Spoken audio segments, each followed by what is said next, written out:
Well, I have never known him to start this early before. How we doing, ladies, gents, teddy bears? Ted Coningsby Channel, live back at Holbeach Air Weapons Range, place to bring your aircraft to blow up and shoot stuff. And I have no details on these two F-35s. All I do know, they are the 48 Fighter Wings F-35As from RAF Lincolnshire. And they're doing a few dry strafes with some lovely, delicious manoeuvres.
Extremely windy as usual. How we doing? Hope we're good.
Wow, what a lovely start to the morning.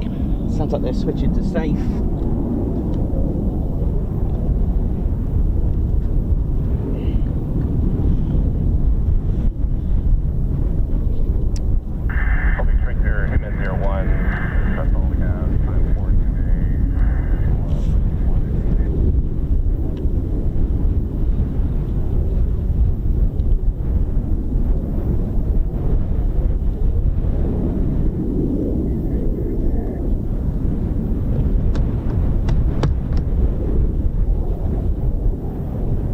Welcome to the Ted Coningsby Channel, ladies, gents, teddy bears. Ted's not even here. I haven't even got Ted. We literally just ran down as quickly as we could. And, well, a very different intro, innit? I haven't even had my breakfast yet. I ain't even adjusted the subsidence that's going on at the moment. Just 1 second.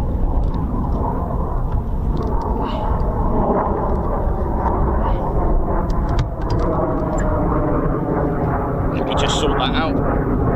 Literally didn't even have a tripod when they were in, and so I had no idea what was going to happen. And there you go. We got there in the end. Well, a bit different to our usual introduction, isn't it?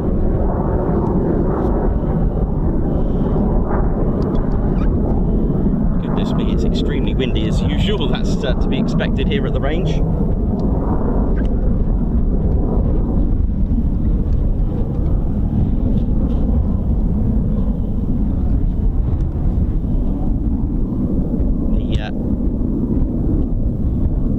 The famous shipwreck is almost submerged. Look at that. A few adjustments there, pretty quick. There we go. Lovely. Well, look at that. We'll keep an eye on that one.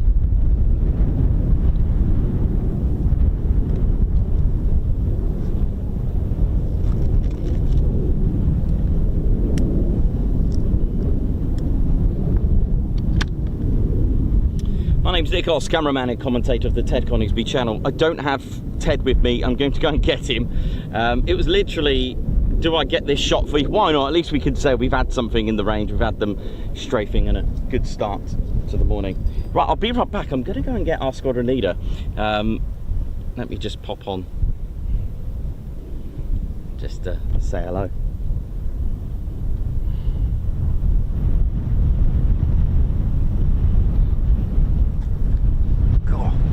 How we doing, ladies, gents, and teddy bears? It is blowing a gale as usual, to be expected out here. It always is, but it's kind of nice. It's taking the heat off, but then that could be quite a bad thing because you're probably getting burned. But I've got some sunscreen on. I'm gonna go and get Ted. It was so funny. Literally, I went to the van to go and get the tripod on the last few bits and even my breakfast, and I didn't even have my radio just so I can see what was going on. And I heard these F-35s come in. I was like, oh my word. The kit hadn't even been set up. I don't think I could even manage it. But there we go, we're here. And I'll just go and get Teddy.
How we doing, ladies, gents, teddy bears? Ted is here. I've managed to get him. And it's extremely breezy, as it's to be expected here at Holbeach. Wow.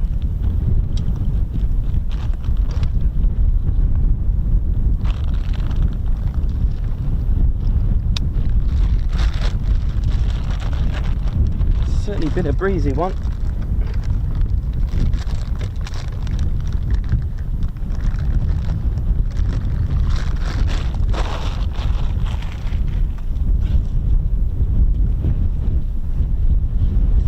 Okay, let's have a do my quick checks. I didn't even get a chance to get the checks done there now. Let's just clear the screen quickly. I didn't even get a chance to do all those checks, those basic checks there now.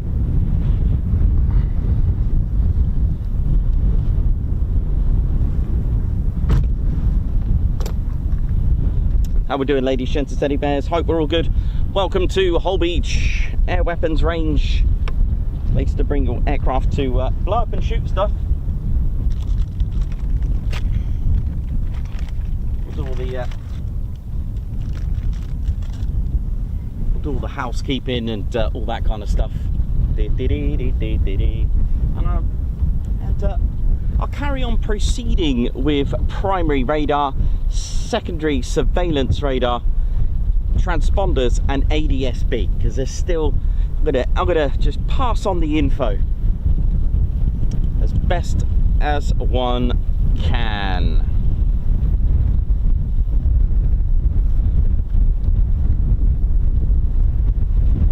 It is absolutely awful at the moment, the wind wise, but let's hope for some action.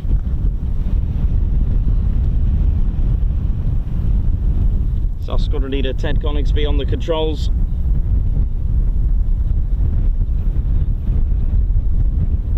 And sorry Ted, I had to leave you there in the van, mate. What's that? Oh, you were eating your salmon anyway? Yeah, I know, it was a bit early, wasn't it? We're not used to seeing them that early. It was literally before 9. But there we go. So you can feel the breeze here. So welcome to Holbeach Air Weapons Range, place to bring your aircraft to blow up and shoot stuff. Right, let's have a little guide, the do's and don'ts. So I'm literally just on the bank here, no further, please do not go any further. Let's have a little look around. So the range is active when the flags are up. There we go, there's the red flags. There's our red flags, and at night or in poor visibility there is a red light to indicate that the range is active. They are dotted about. There's Holbeach Tower, keeping things sweet and neat. There's another flag there, and there's another one all the way down. It's quite a vast range, it's quite big. And there's the HLS, the helicopter landing site. This is, well, not new now, but it's quite a new feature this year, the windsock, letting us know that it's a bit emotional here. So I'd say, what's that, 10, 15 miles an hour winds, almost gusting at 20. I guess at full stretch it'll be about 25 knots at full stretch. So there's the footpath. This is a public footpath here, the King Charles III coastal path, which we had a lot of fun last week explaining how far it goes north and south, which is quite nice, wasn't it? So do not go any further than the sort of this level edge, because you'll be onto the range. There's signs dotted about, warning signs, please adhere by them. It is protected, and it is under bylaws of England, so you don't go onto the range. Any items, ordnance, anything that looks like metal, bullets, bombs, lead, anything, just please leave it alone. It can be unexploded, it can be dangerous, and could endanger life if you were to do that, and it will end your trip. Also, it's quite treacherous and hazardous. The range is not open on the weekends unless there's a NOTAM, but as far as I know, it's don't think it's ever been active over the weekend, as far as I know, but you never know. if you see the flags, you know. And look at this, you can see where the possibly the tides come in quite far. It's pretty damp here. I've got videos of it with it filled with water all the way up to here. On the members only video. There's various targets to choose from. So the health and safety and the housekeeping for the range. Right, so let's have a look what we got here now. So there isn't much by the ways of parking. All right, we always recommend, get out of the way. there's a parking down there, loads of parking, because if you go further down you are going to be possibly ruining your suspension and worse. So I'll stick with that. Plus you can only fit 1 or 2 cars,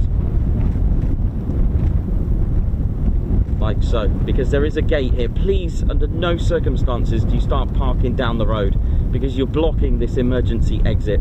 Plus, not only is it an emergency exit, it's also used quite frequently by landowners and those that have rights to use it. It's an access point for them as well, so it's not just a emergency exit. All right, so enjoy. And like I said, if you've got any four-legged friends, especially when there's things going on here, please keep them on a lead, because if they do fire live rounds.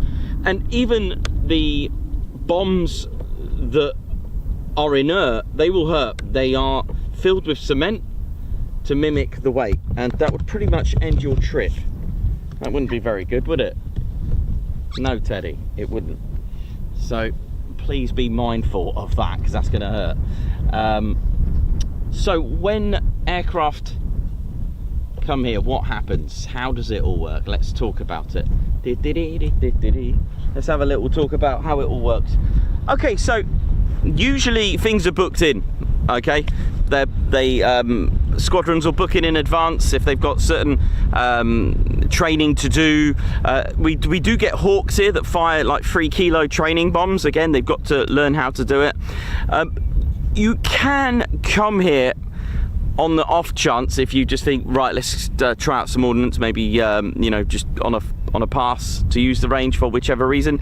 You can, but you need to check in with Tower to see if it's available, because there could be aircraft already here, there could be aircraft in a moment, or if there's aircraft maybe in about half an hour, they could get an option to use it just for 20 minutes. So before they come here, they might be 15 miles out, 20 miles out, they can check in to, you know, just to make themselves known to Tower. So they'll speed 123, flight of 3 F-35s,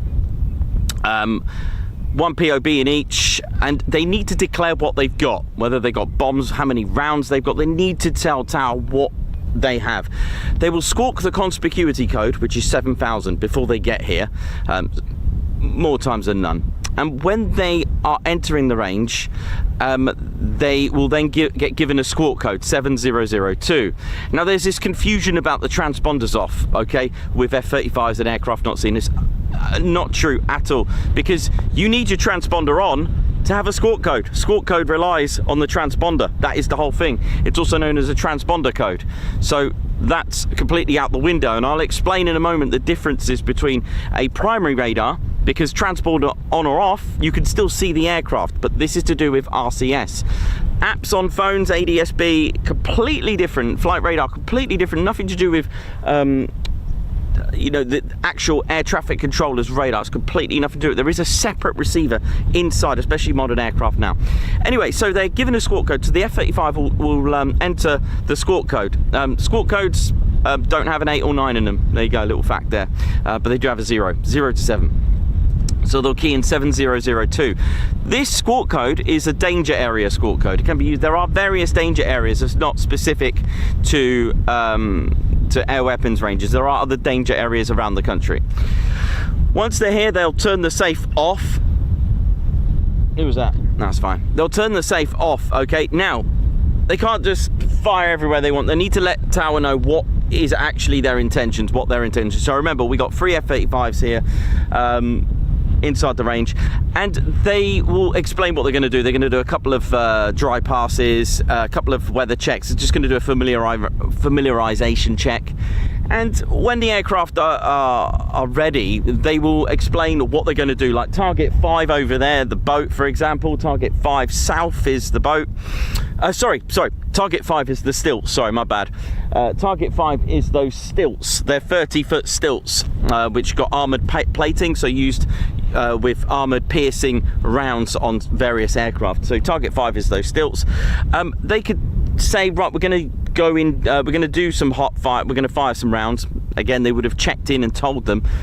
And when they come in, there's usually a circuit. Usually, it depends if the wind is really bad or the weather's better on one side. I have seen them come in from the other side, but again, that needs clearance. But say they were doing a high angle dry strafe, they will say speed 123 in dry. They can't do it yet until you hear tower go continue dry. It needs to be cleared, because there could be a situation, there could be a bit of danger, it could be something that just happened there that will disallow it. They could also go out of the circuit, out of Holbeach's zone, and that will be denied clearance to come in dry even. So if they come in hot, target 5 in hot.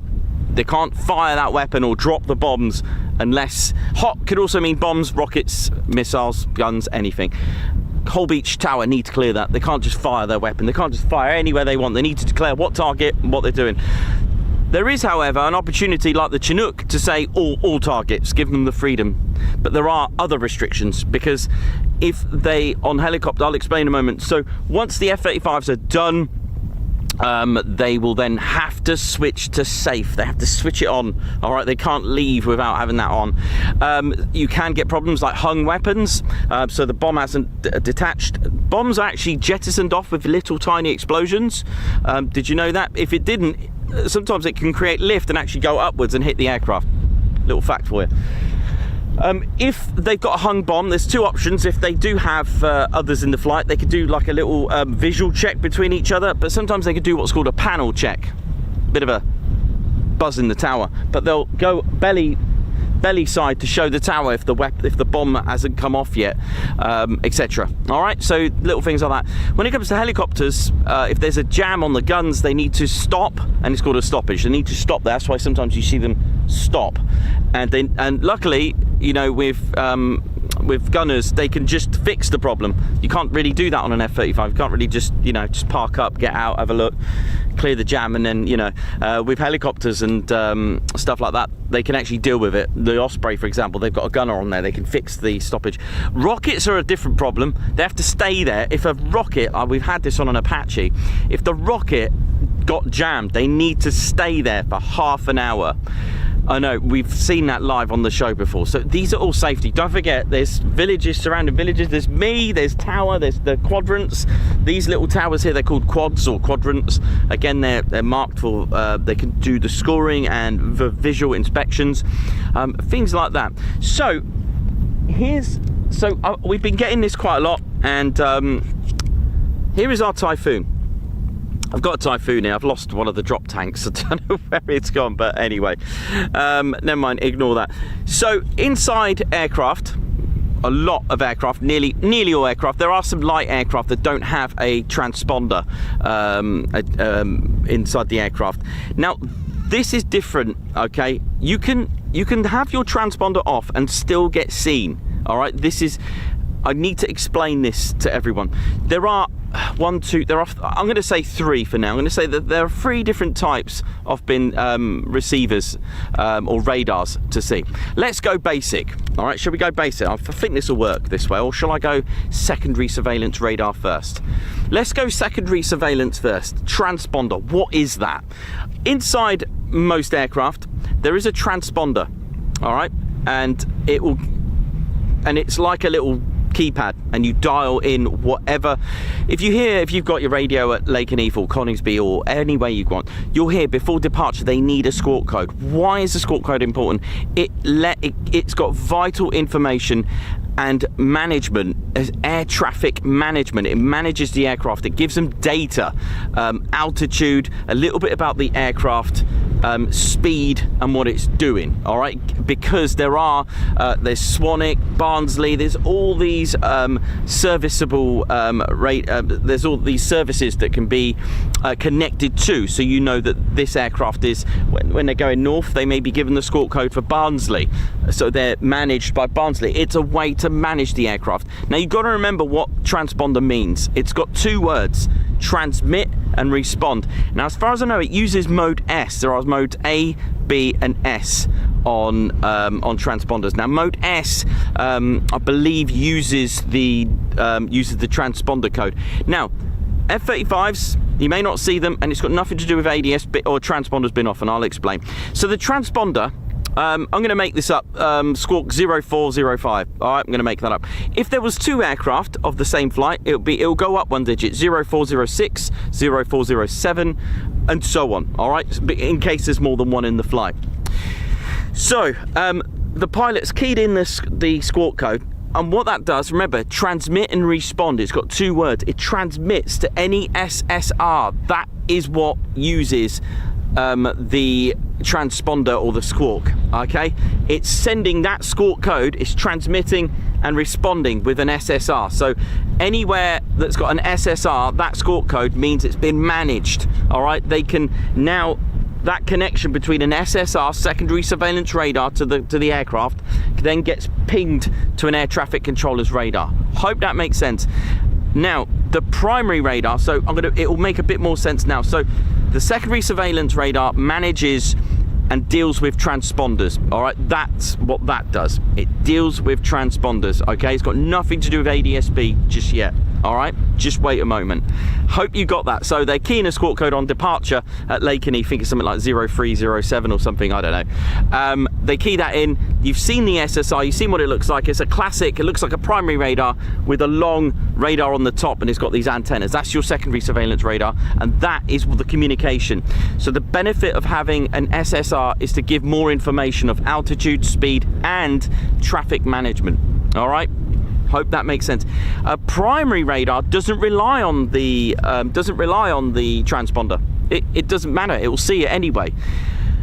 So say for example this Typhoon didn't turned off its transponder. The primary radar doesn't need a transponder. But what it does, it's omnidirectional. It sends radio waves everywhere. Now, depending on the aircraft's cross-section, radar cross-section, that's what comes back. Typhoon, what, 0.5 meter square? So it will still pop up on a radar. They'll still see it. Okay, hope that makes sense. But the thing is, it doesn't have the information. It doesn't have that information. We don't know where it's going, what it's doing. It doesn't have. It's a bit like the that Doppler effect. You know, we can see it, but we don't know which radar it's using. We don't know if it's where it's going, because squawk codes mean different things. They vital information to air traffic controller to manage that aircraft.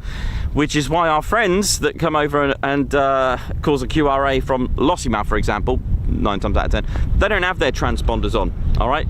If you turn your transponders off, you are almost invisible, pretty much. Now, the Typhoons will scramble. Two things. One, we don't know what it's doing. It's turned off the transponder. Primary radars can still pick it up, which is why we see it, which is why it's scrambled, all right? So there is so that's why. Because if you think about it, if the transponders are off, how are they doing the QRA? Because of primary radar. Primary radars can still pick it up. It's just we don't know what it's doing, all right? So remember that, okay? The benefit of transponder gives you speed, altitude, and a bit more info, whereas primary radar, at least you can see it.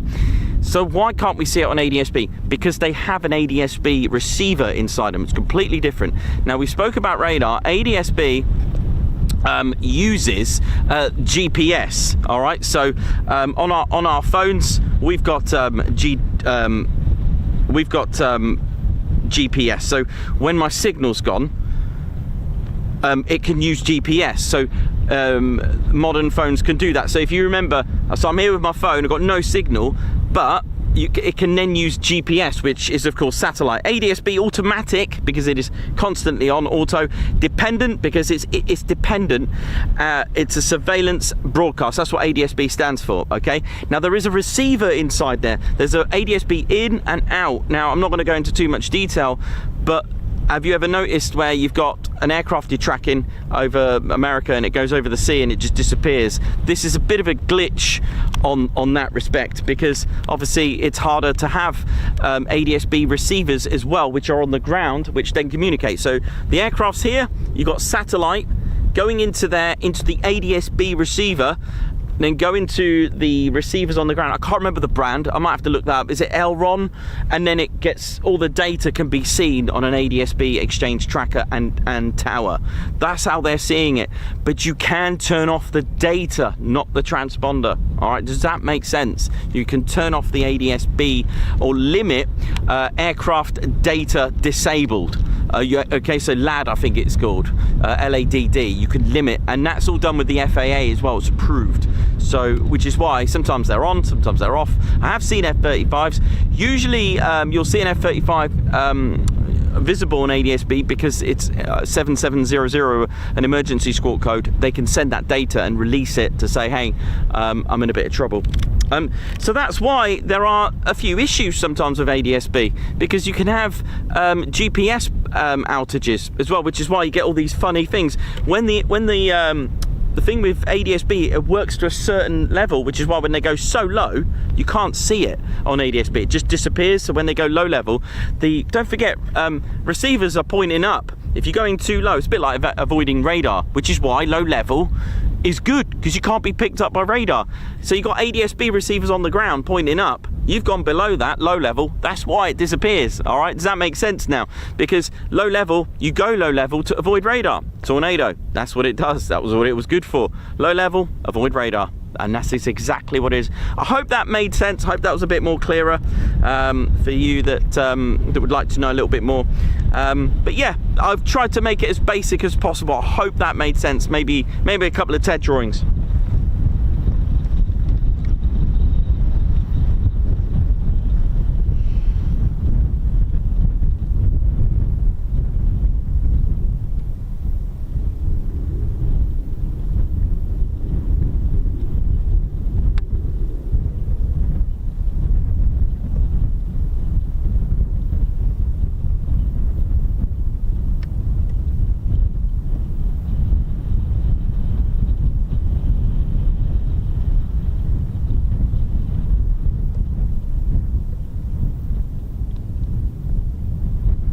Right, so I might just go and have my breakfast. So I'll leave you with the lovely target over there, which is target.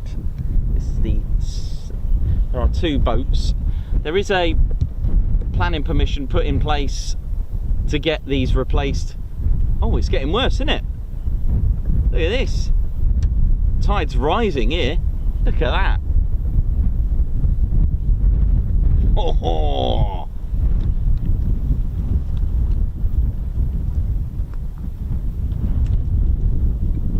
Anyway, I hope that made sense anyway, but looks like we've got a bit of a high tide coming. Wow.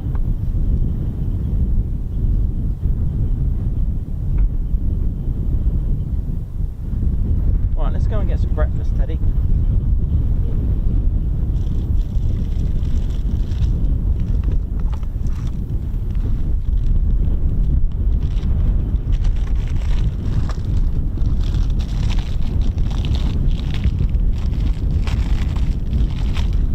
It's always windy here, isn't it?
with you.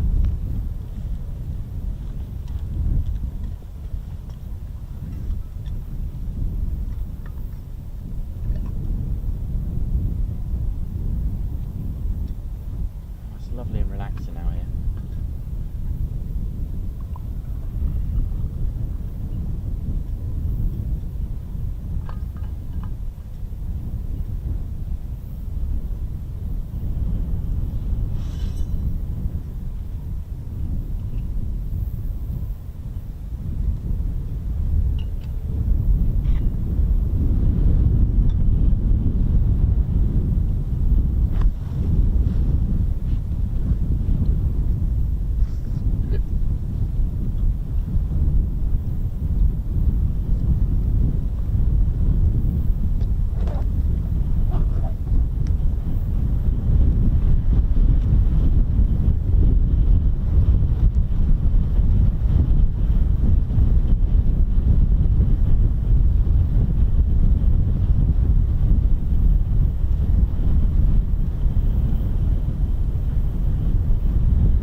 Follow all the stuff you do. Thank you.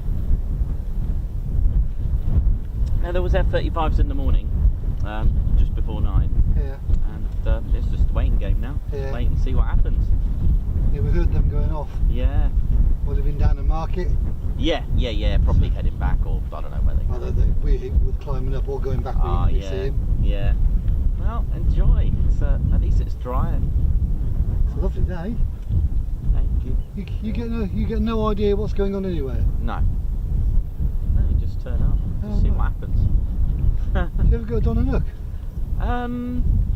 I have done. It's a bit further to. This is only like 40 minutes for me. So, where are you? You're Coningsby?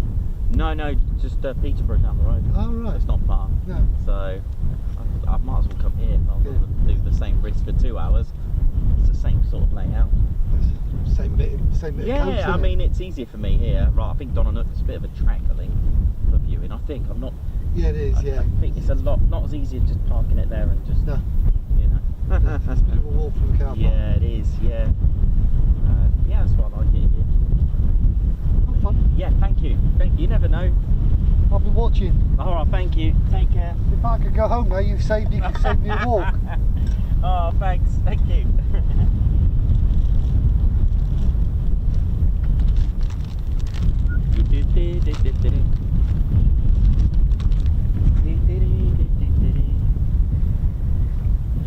Oh, look at that high tide.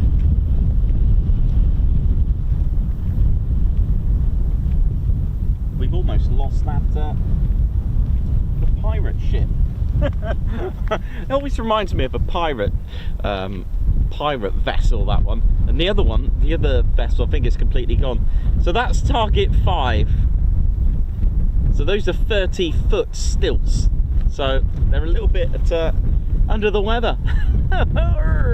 Well, the other boat's gone.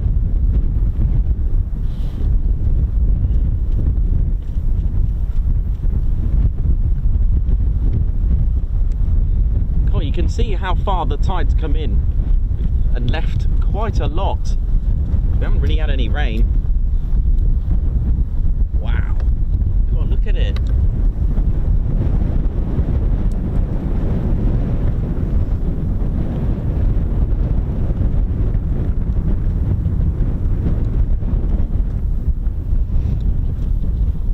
Stunning views, isn't it? Actually, while I'm here, I'm just going to adjust the tripod. It's a little bit subsided, isn't it?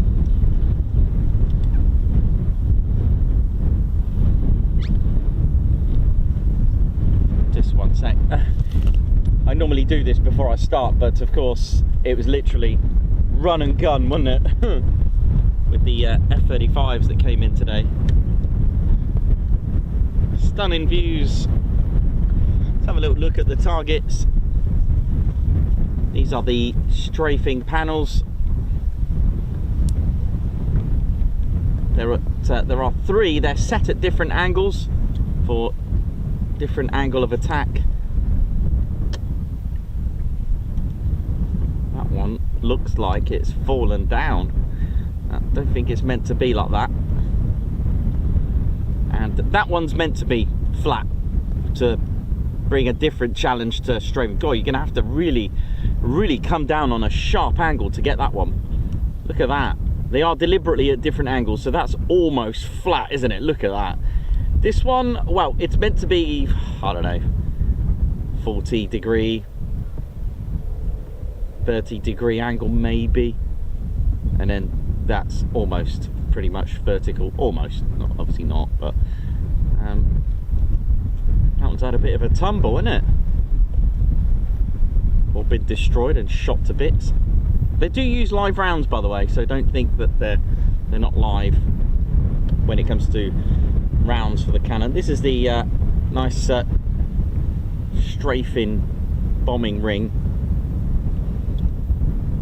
All the barrels on it. I bet that looks so cool from the air. There's another target. Oh no, where is it? Somewhere. Oh, it's buried. There's another barge. There's a couple of barges over here as well. There's another target further to the left, but it's a little bit sort of obscured view here. Oh wow, look how if I show you this, look how far the water's come as well up to the tower. Under the tower it's on stilts, it's full of water. Wow, this is quite a sight. See, it does come up here. That must be amazing to come at night on a moonlit night. I mean, this is going to sound a little bit on the romantic side. Imagine coming here on the moon shining down and glistening with all of this. You know, that must be amazing. So it's clearly come up here, which I believe it does. Wow, look at it all. You wouldn't want to be caught up in that. So this pool of, or body of water, is called the Wash. I was always fascinated when I was a kid. I didn't realise I'd be coming here quite often. In that direction you got Denmark and Norway sort of in this direction, so Hello to our Norwegian and Danish fans. And I don't know if you can see him wave in this direction is Arjen. Arjen, you alright, mate? You got Netherlands in that direction, although just on the foreground it is in fact got the likes of Hunstanton right on the corner here. So just around the corner from this is Hunstanton, just over there I believe. God, look at that. It is a fascinating place. It's lovely, just on a day where it's not very windy, just so you can chill out. It's so nice here. But you can see why we don't recommend to just, you know, what was that? Did you see that? What was that? Get the time 11. What just dived in there? Did you see that? Something, either something. And again, what's this? What's this? What's this? What is this? Are you seeing this? It could be a bird, right? Because they do go.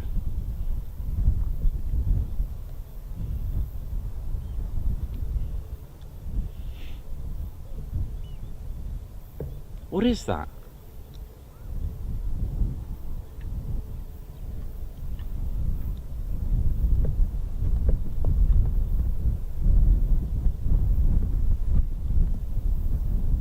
And again, do you get seals here?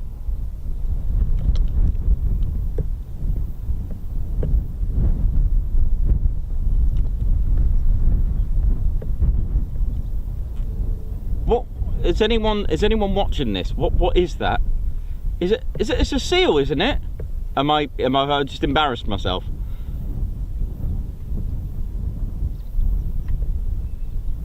That is a seal, come on. Sure, are they meant to come this far? I mean, they can do what they want, but oh, bless it. Well, it's definitely not a bird, is it?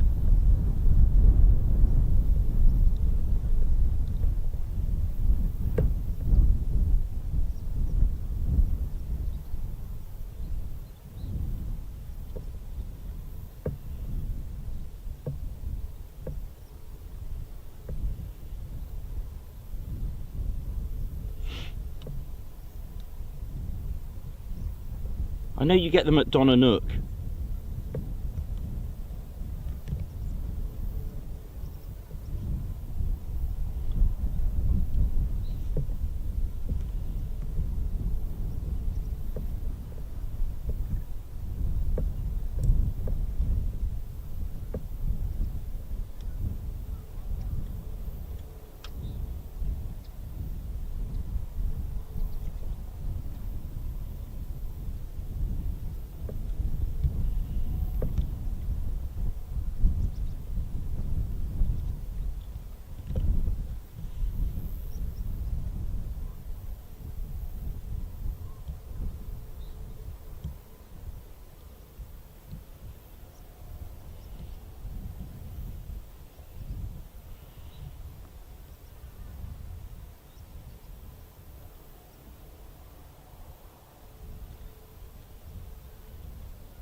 Well, that was cool.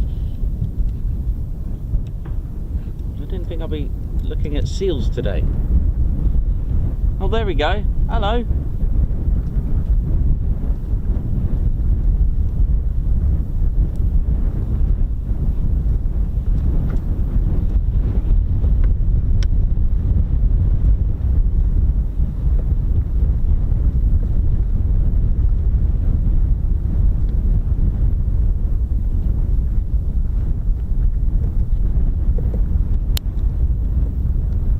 Thanks for that, Mark Cuthbert. Thank you. Mad Marks. Yes, you can see seals here. I've never seen one here before. Oh, how cool.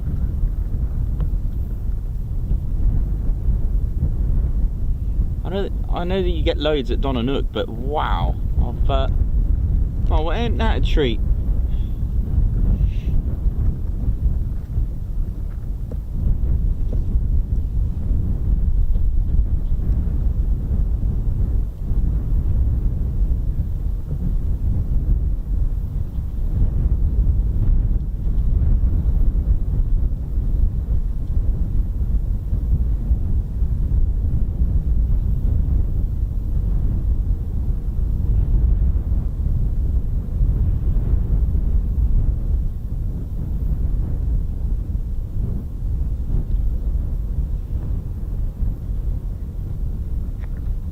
Well, I'm loving that. I was just pretty delighted to see that, to be honest. Oh, I think that's it there. Oh, I think.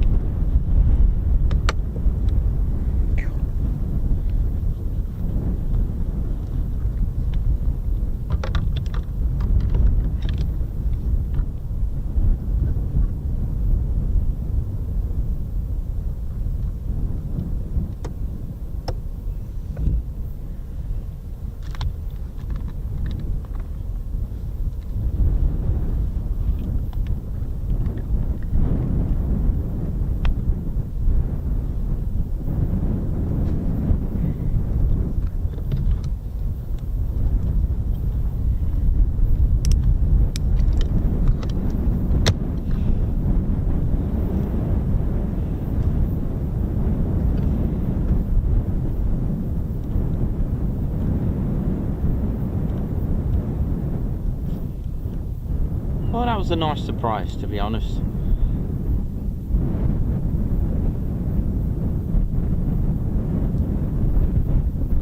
Oh, there we go. I think I just caught it then. There you go. I think that's him there. Centre of this. Yeah, there you go. I think that's our seal there. I think. I'm not sure now. Or is it a bird? I'll go with it. I don't know, actually. Looks like a bird now, doesn't it?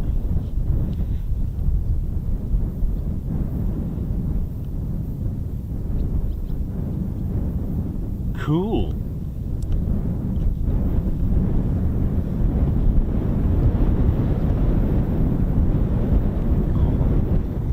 Howling wind. So I've got my radio on, so as soon as you hear it, it should be a good sign.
See how much of the water still retained here.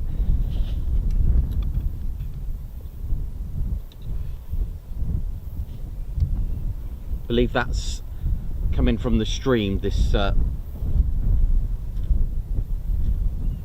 run of water.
So yeah, this pool of water is this body of water rather. It's called the Wash.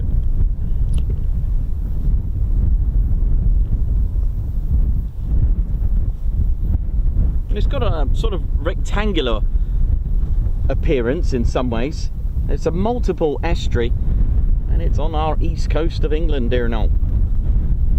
And it's an inlet of the North Sea's out there. So it'll be an inlet to the North Sea. And it's, I believe it's the largest, is it the largest multiple estuary system in the UK? As well as being the largest natural bay in England. It's got rivers that flow into it are the Witham, Welland, Nene and the Great Ouse. And it is a very important conservation here, with several natural reserves located. Even the outer bank, the outer ring bank, or locally known lovingly as the Donut over here, which was a multi-million-pound idea that in the end was made home to several birds. There is a lovely pool of water inside that. There's been lots of projects that have been suggested here through the past. One is even a bridge to connect one side of the land, so you've got Hunstanton to possibly sort of in the Boston, Skegness, a bridge to join the lands together, but I don't know if that is going ahead, but it is a suggestion.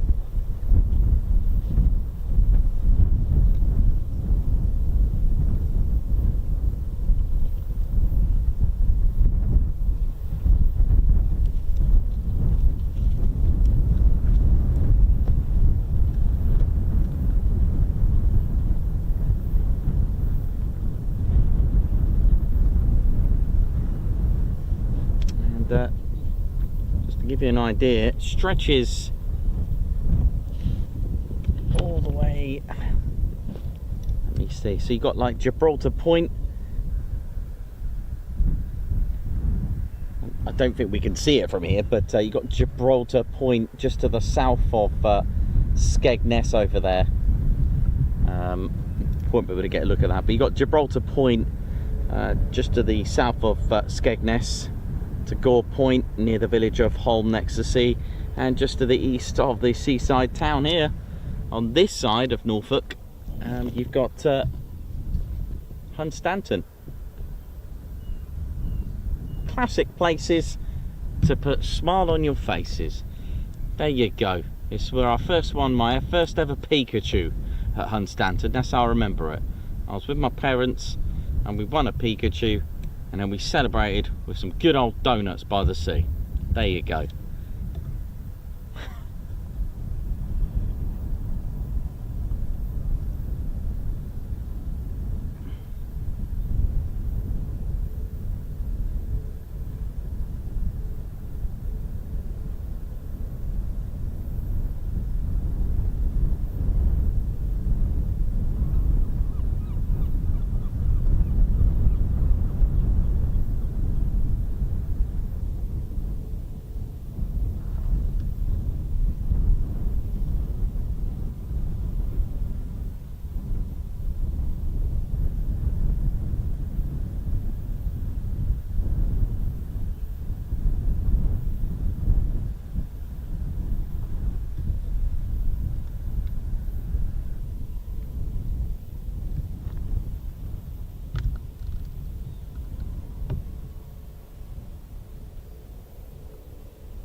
Turn that one off. It's a VHF frequency. We don't need that.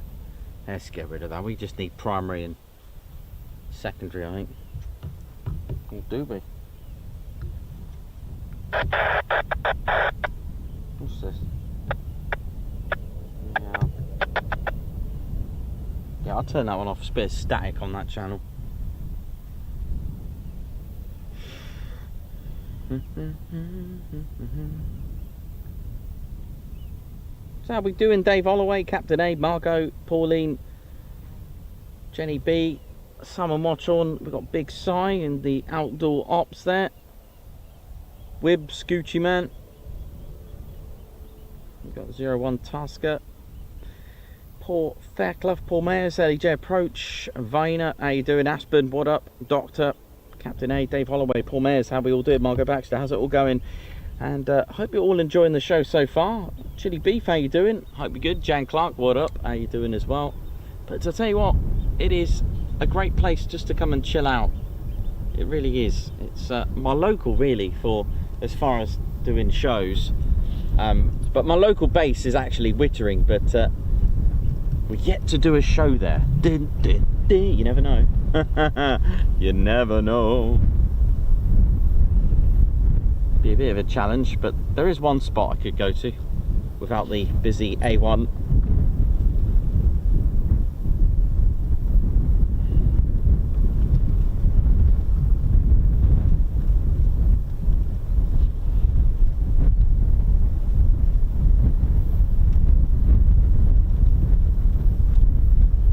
I believe that's the tide gauge, I think.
So windy, man.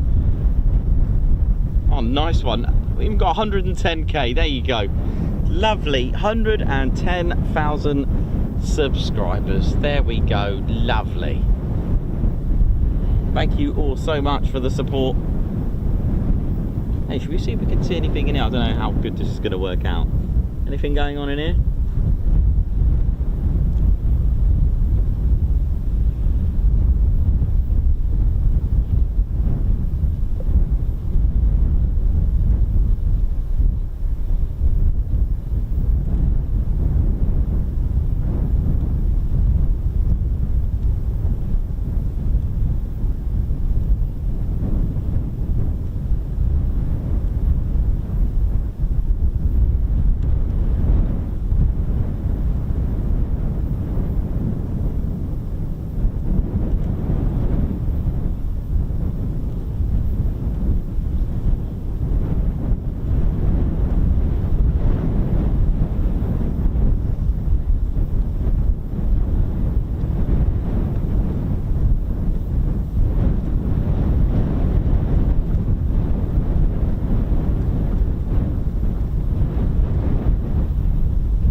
welcome to the Ted Coningsby Channel, and thank you to all our supporters and members for getting us to 110,000 subscribers. Wow, that extra 10k since just a few weeks ago. Been awarded the Silver Creator Awards from YouTube. That was an amazing feeling, and I revealed that the other day at TED HQ, which was fabulous. We've had a great week. Yesterday was amazing. I mean, 4 quick climbs from the F-35s was pretty special, wasn't it, on a Wednesday? Why not?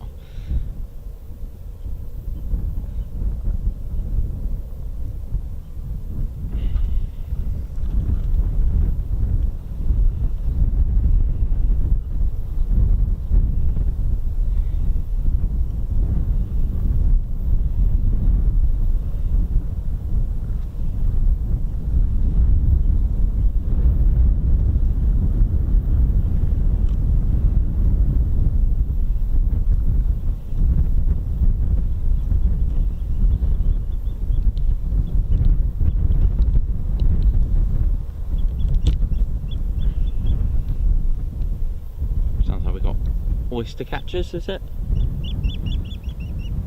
That beautiful little tweet sound. Oh wow, there's all sorts of... Oh, what's this? A march? Is this a...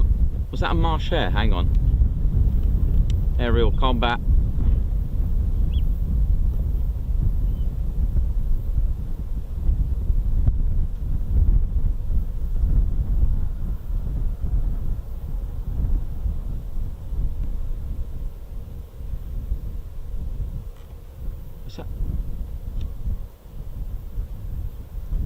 Tell you what,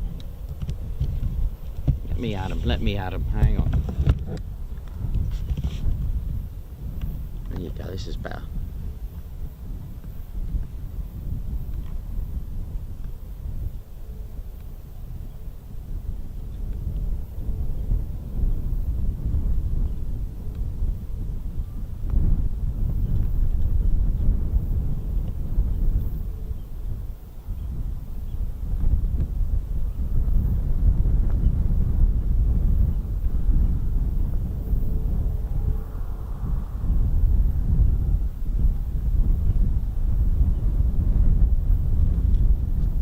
Cool, man.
Well, that was cool, wasn't it? That looked like a marsh harrier.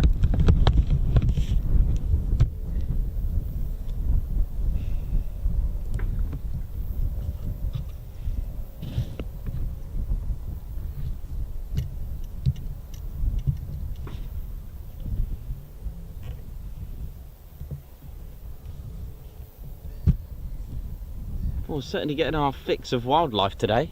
Absolutely brilliant.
Oh, dear, gotta have some fun here, ain't ya? Hey, but yep, ladies, gents, teddy bears, you know how it is. You know the drill. You know the score. You know how it is. You just turn up, hope for the best. We may not even get anything today. You just don't know. Even with the red flags up, you just don't know. We did have something, so at least we got something in the morning.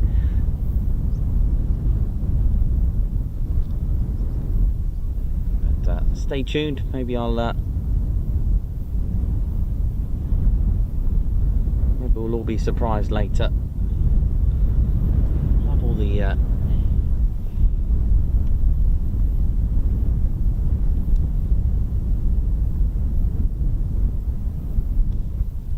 It is a great place though, isn't it? Love the different shades of colour in the waters there. Almost got like a clay blue colour going on there.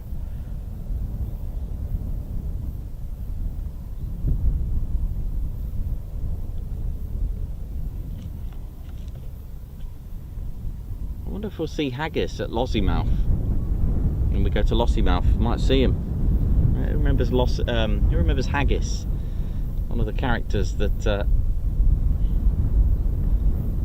favourite from RAF Lossiemouth.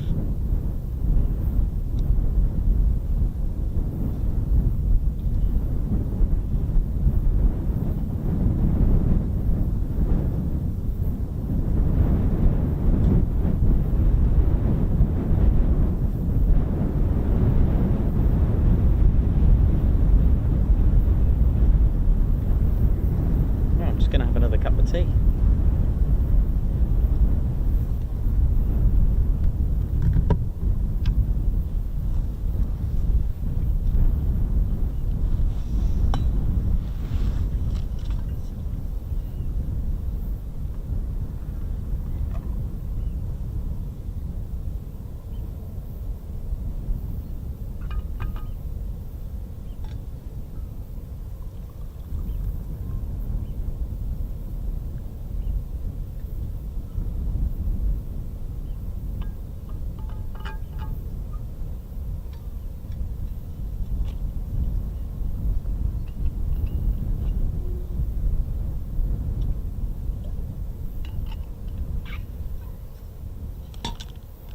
Let's have a look what we got. Just check ADSB.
ladies, gents, teddy bears. Hope we're all good and well. So we're just waiting for anything, and that's the way it is. And I hope you're all good. But I'll give you a little bit of history while we wait here at Holbeach Air Weapons Range, because it does have quite a bit of history. Let's have a little look what we've got. Let's have a look at some of the targets as well.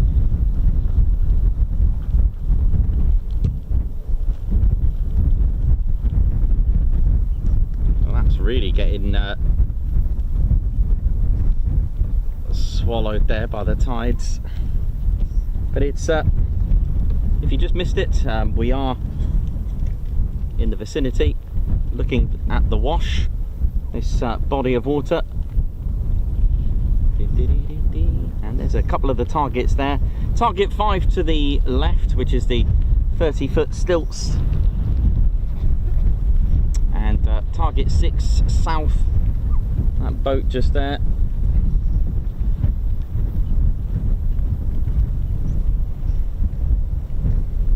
And it was connected in its history with a station not far away from here, RAF Sutton Bridge. But in the 1950s it was named RAF Holbeach, and it's been blowing up and shooting stuff since 1926 when the range was open. But it established as the Royal Air Force Practice Camp Sutton Bridge, but it was renamed. It had a few names, such as its connection with RAF Sutton Bridge, and the range began on the 27th of September 1926 with various biplanes on the overhead, dropping bombs, doing their thing with the evolution of military aviation.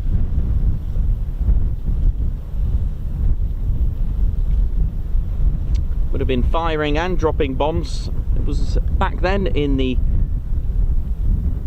late 20s until the 50s. It was known as Holbeach Air Gunnery and Bombing Range, but at the time I believe the local residents colloquially called it Holbeach Marsh Range, and it was during the late 50s when Sutton Bridge was reduced to care. Now there's some interesting things at Sutton Bridge. Maybe a place to do a Lost Airfields episode. I'll have to have a look, because it's got quite an interesting geographics there, and and the layout with the river just sort of besides it and that watchtower. I'll have to have a look at it. It was connected with Marham as well. The range was using the Marham, or at least parented with Marham, as an air weapons range within the Royal Air Force's Strike Command. But it fell under different estates and administration with the transfer to the Ministry of Defence. It's actually part of the Defence Training Estate East, DTE East, located at West Toffs Camp in West Toffs near Thetford. But it's been renamed now to DIO East, which is the Defence Infrastructure Organisation. So it's had a bit of a name change as well. So there is a tower, Holbeach Tower. The whole area is 716 hectares. And Landmark Solutions, they deal with the maintenance. They'll go out, and the civilian company will go out and, you know, collect all the ordnance for safety.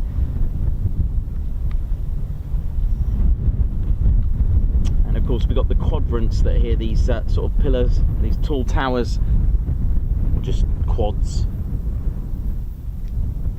They are basically observation towers. And yeah, they pretty cool place, really is. You get everything. Just trying to name a few of the aircraft. So we've had from Hawks that have been here, from Red Arrows, a tutor display we've had here. We've of course had the F-35As here, we've had the F-15E Strike Eagle, we've had F-16s, Typhoons as well. We've had the rivet joint with the Red Arrows here as well. That was interesting. We've had Apaches, Chinooks, Wildcats, which we've had. What else have we had as well here? Just trying to remember off the top of my head. Osprey as well. They're cool. Extremely cool to watch. A few of our night streams have been pretty cool here as well. Seeing the tracer rounds, which are always fascinating to see bounce away like a computer game.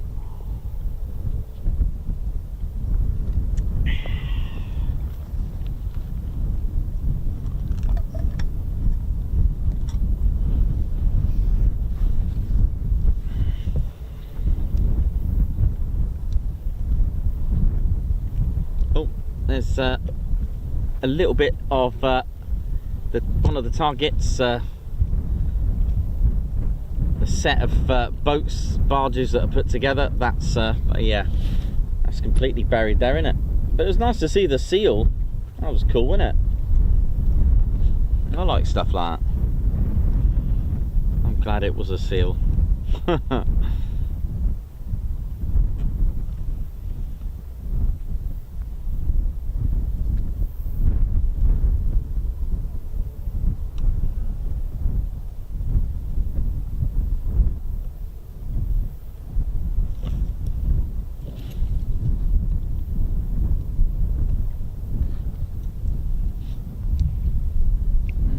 Tell you what I haven't seen today is the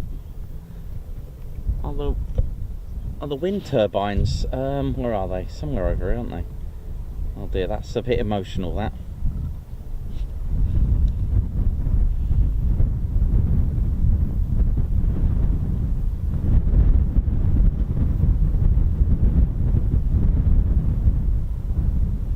Yeah, we usually see them. It depends on how much haze. Something out there, isn't there?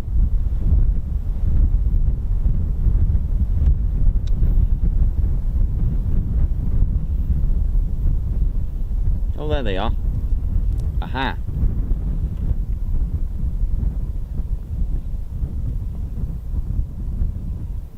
Just.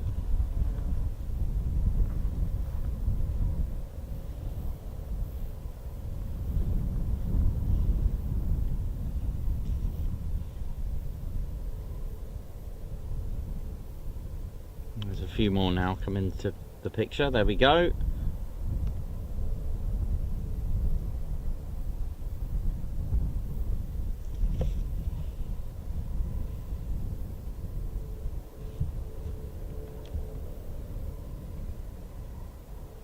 How cool is that, eh?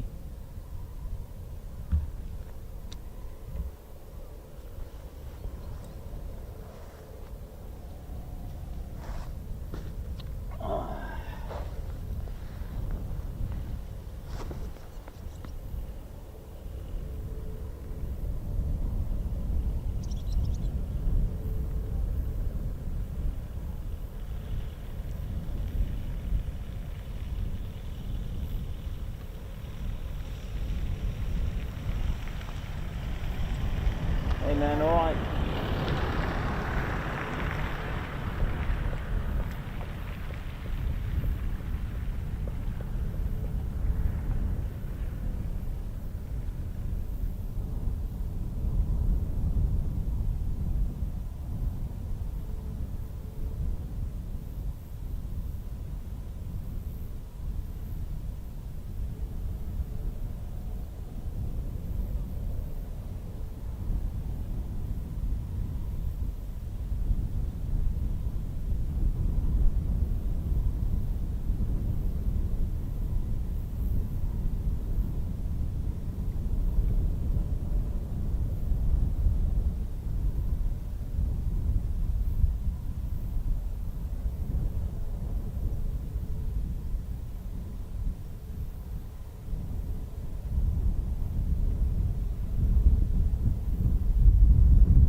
Are you alright? Yeah, not bad. Good. Anything close? No. No.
Well, you never know, Javelin might be here, heading this way quite nicely.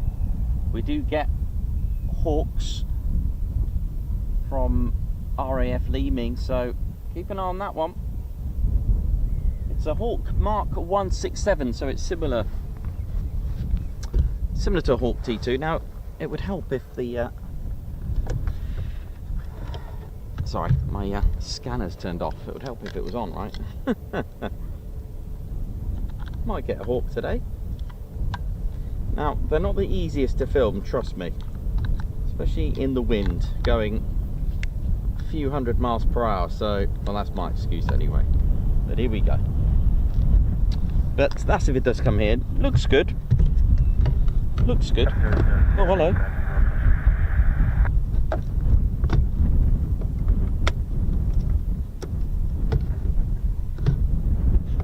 Just turned the radio on after it was switched off because the battery died on it. Just caught something there, didn't I? I think we're getting something. Something's just pinged up. Well, brace yourself, see what we're going to get, innit?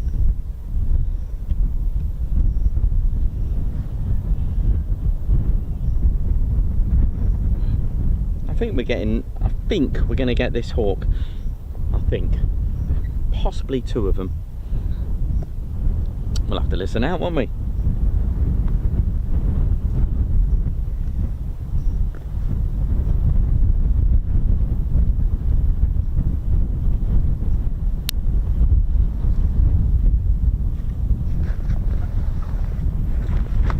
Literally just put the scanner on just quickly. I'm just going to turn this.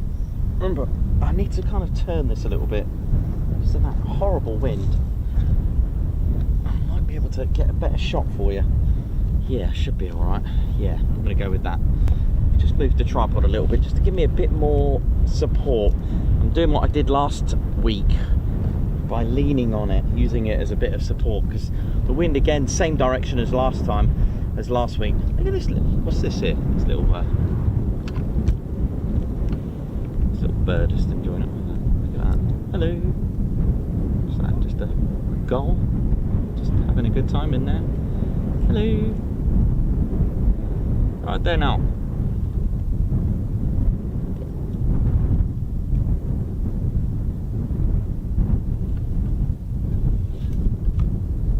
Holbeach does double up as a wildlife stream as well, as you may have guessed.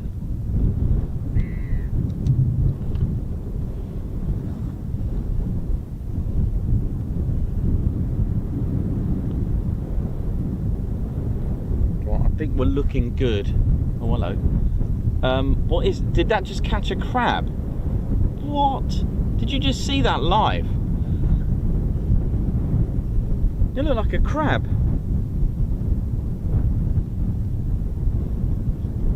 Was that a crab? You'll have to play that back. That was like a crab, didn't it? Do you get crabs here? Obviously. I've seen it all today.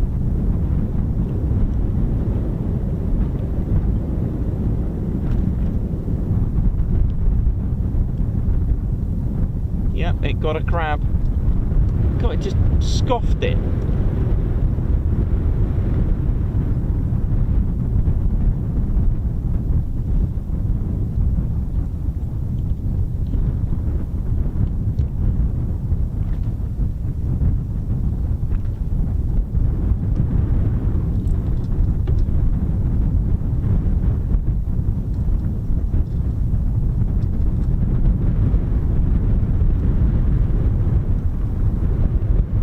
Yeah, I'd say we're getting this hawk. That was well, we've seen some interesting things on here today, haven't we?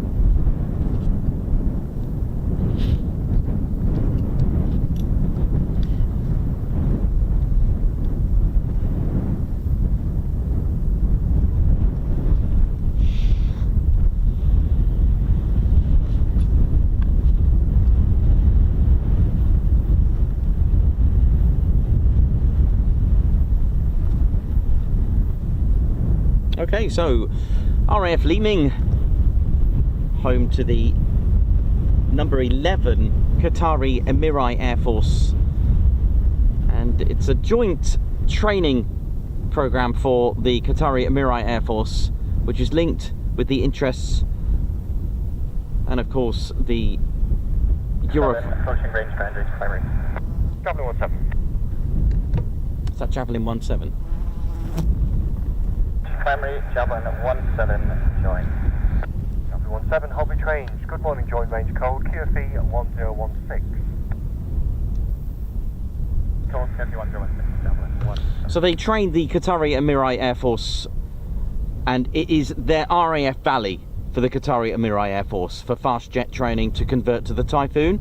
So they'll start at RAF Valley sorry, they'll start at RAF Leeming flying a type of Hawk T2. It's actually a Mark 167, and once they pass, just like they would do at Valley to get their fast jet training, once they pass, they will still go to Coningsby and qualify on the Typhoon with number 29 Squadron, and then go on to number 12. Got me? 17, downwind range track. Surface wind 27009 knots.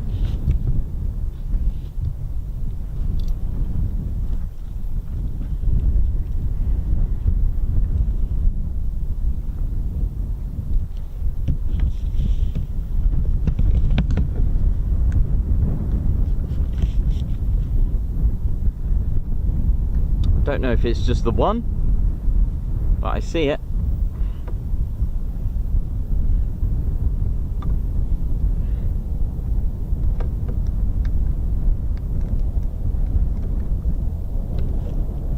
Okay, here we go.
bring carrier, carrier bags down. Just fill them up.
About training ladies, gents, and teddy bears,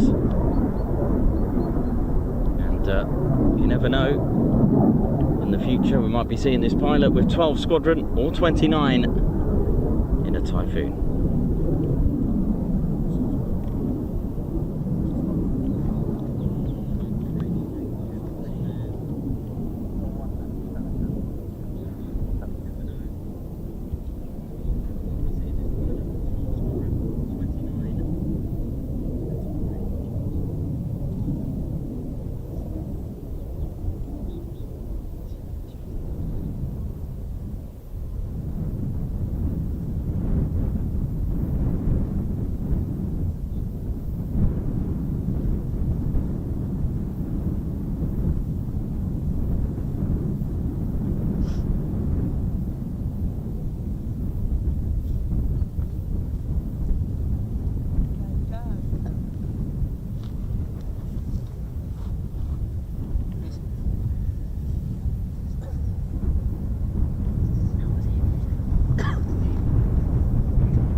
same thing.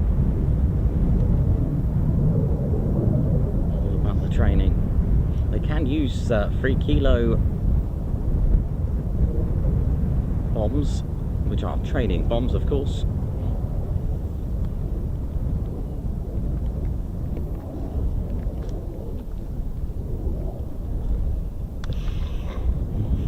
You're watching the Ted Coningsby Channel live here at Holbeach AWR, and we got a hawk from RAF Leeming if you just joined us.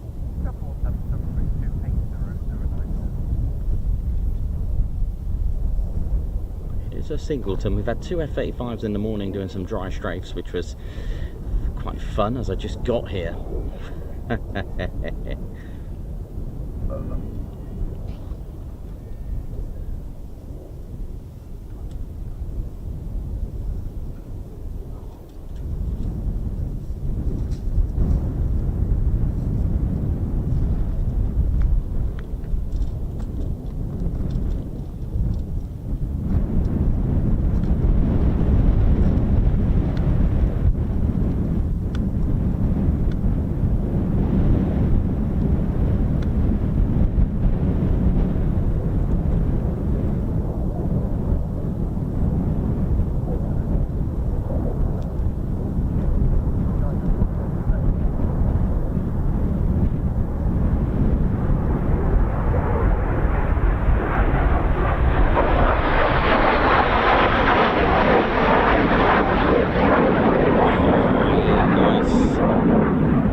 I think this will be our last pass from our Hawk from RAF Leeming. It's number 11 Squadron of the Qatari Emirate Air Force.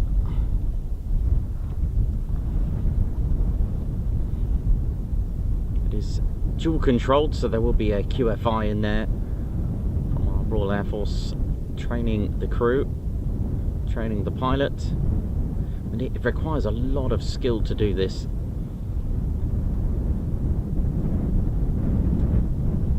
Getting them used to high angle strafing, just general strafing full stop. But the real thing one day, as opposed in training that is, firing real ammo.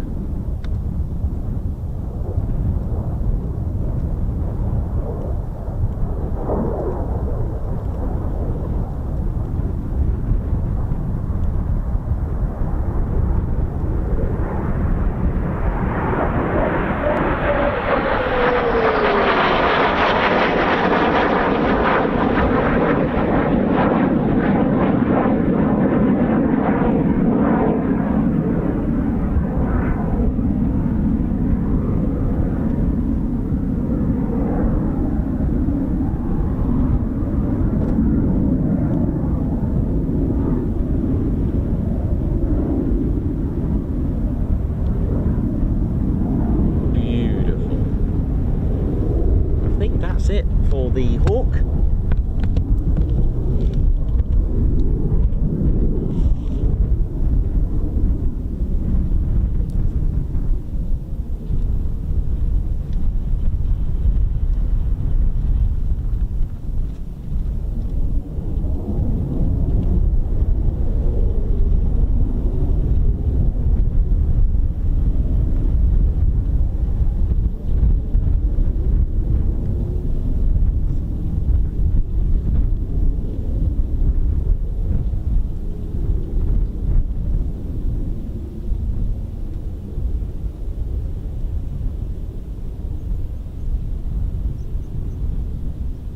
Thanks a lot, Alistair, Steve, McKay, Margot, Jay Bolton, Simon Wattle, Mark Moody.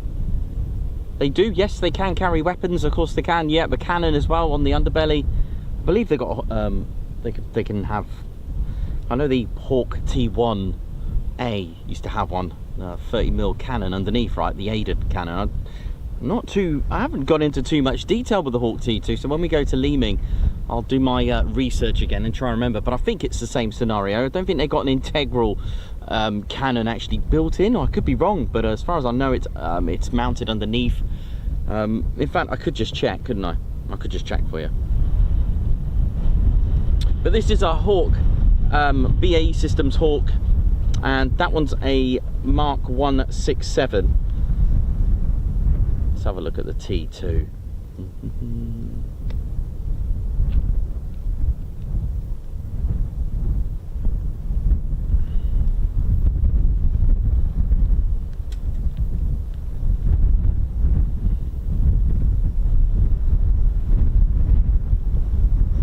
I hope you're all good, ladies, gents, and teddy bears. Hope you're well. And it is the BAE Systems Hawk. I'm just gonna have a look at the specs. I'm pretty sure, I can't remember if you can, I'm sure it's got one. I'm sure it's got a cannon underneath on it. I'm pretty sure. I'm just gonna have a quick look. You've probably answered it already for me. I mean, it's powered by the Ardeur. This one's a Mark 951 as opposed to the Mark 510, which is about 5,000 thrust, 5,000 pounds of thrust. A little bit different. I mean, we only talk about the Hawk T2s when we go to Leeming or RAF Valley. It is, like I said, indeed, it is a 167, a type allocated and dedicated, or designated even, to the Qatari Emiri Air Force. I'm just trying to find you the stats for it. But it could also be called a Hawk 128, and it's used by the Royal Air Force and Royal Navy. See if I got your Mark 167. So the Mark 167 is an export version for the Qatar Emiri Air Force.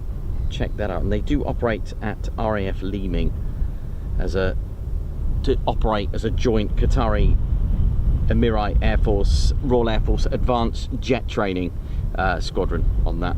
But I'm pretty sure you can whack on a cannon underneath the belly with that 30mm Aiden cannon. I'm pretty sure that's still the case. It is a centerline pod that you can have, and we do have, not here, but I've seen other videos where they can use, I can't remember if I've ever got one on my first ever trip here. You can see them drop like 3 kilo training bombs, just to give them the sort of that feel and try to get them to hit targets. They are all green today, indeed. But yeah, they can carry AIM 9 as well, and various other armament. I think they've come a long way from the Hawk T1. Of course, the Red Arrows use the T1A. They're the only unit to use the T1A. How are we all doing, ladies, gents, teddy bears? Gazzo here, how you doing? Captain A, hope you're good. Bulbasaur, Margot, Paul Mayers, Gucci Man, hope you're all well and feeling good and in the green with us all. And well, we've had movement today, haven't we? We've had 1 Hawk and 2 F-35s, all dry, but nevertheless some great flying skills out there. We've seen a seal and a gull, well, hunting on and snacking on a piece of crab. Wow, live on the show. Caught a marsh harrier as well, so it's been entertaining. It certainly has today, and it's only 12:38 GMT. Of course, local it's 11:38. Did I just say 11:38 GMT? It's 10:38 GMT or 11:38 local.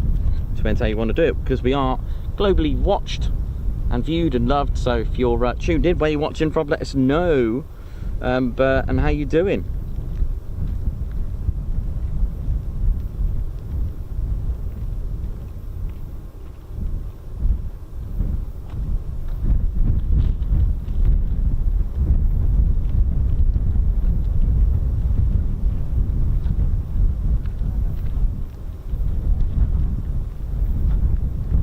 So yeah, I hope you're all good. Yeah, just literally enjoying this. Really nice scenes, really nice views. So yeah, always nice to get something anywhere. I know we all want all the cannon fire and bombs being dropped, but it's not always like that here. You can have a very busy day without a single piece of ordnance being fired in any way, so do expect that. Let's have a look at our boat. So the tide is depleting outlet. You can see a bit more of the of our boat. One of them, they are getting, there is a planning put in place to replace them. So we're gonna have some fresh boats. That'd be quite nice, wouldn't it? Be quite good. Have a ceremonial stream with the new boats been. Actually, it'd be pretty cool to see it. It'd be pretty cool to actually see them been put in, and then the removal of the old ones. That would be quite interesting. Probably fall apart, wouldn't they? The state they're in. That'd be quite interesting to see that, actually. But they were once red and white. So there you go. Right, how's our 30-foot stilts doing? Look at them. They're having a good time there, aren't they? There you go. And then where's the other one? There is another boat here. Look, that looks like it's seen absolutely better days there. And its mate over there thinking, oh, I'm glad I'm not that. Look at it. That's a active, happy boat. Although I wouldn't want to be fishing out here. You do get quite a lot of fishing boats out here. We had that the other day, which kind of worked in our favour, bizarrely. They wanted to use a target that was out of sight for us, but they decided to use target 5, all because of the fishing that was going on. So that was interesting. It kind of worked in our favour, that did. That was all good. But there we go. How are we all doing? Hope you're well and all good. How's everyone doing? Paul Mayers, Margot, Samantha Nixon, how you doing? Watching from sunny little town of Braintree. Cool, hope you're good. Love the stream. Watching from Holbeach, Mark.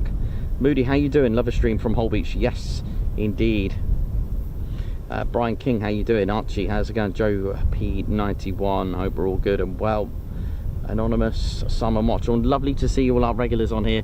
So we're just well, we're one stream away from completing the famous 5, which would be quite nice. Gazzo, how you doing? Hope you're good. Steve McKay, Neil Davis, welcome to our posh officers. Alistair Goodwin, hope you're good. Gazzo Hair, RSVP, lots of you tuned in, and I hope you're all good and well. So we're just We got Kevin Flanagan from Fort Worth, Texas, and Samantha Nixon is checking out ADSB as well. But yeah, usually when they're already just finishing their sorties, you can see them RTB.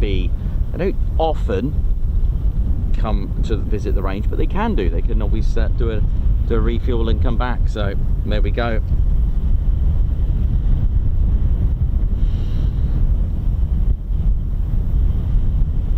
System unknown. That probably makes sense. Just place it there. It probably will fall apart. I did mention that. I reckon it will just completely, probably do more harm than good, right? If you tried to tamper that, probably just place it underneath or on top of. Yeah, good point.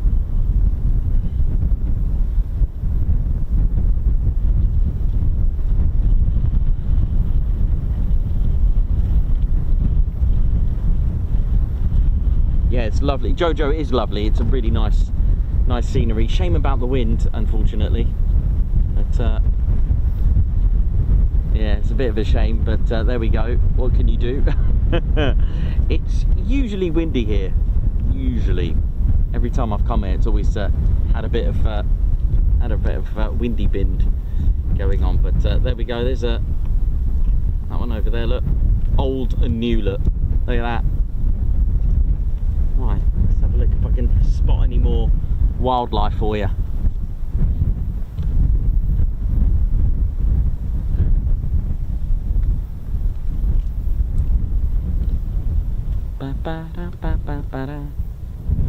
There goes the active one. It's just going ahead, just thinking, glad that's not me. Oh dear. Right, I'm just going to go and grab a quick cup of tea.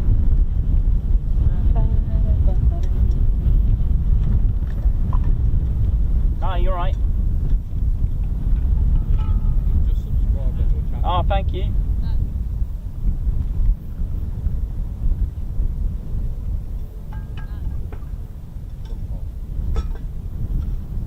Good to get some law for him, wouldn't it?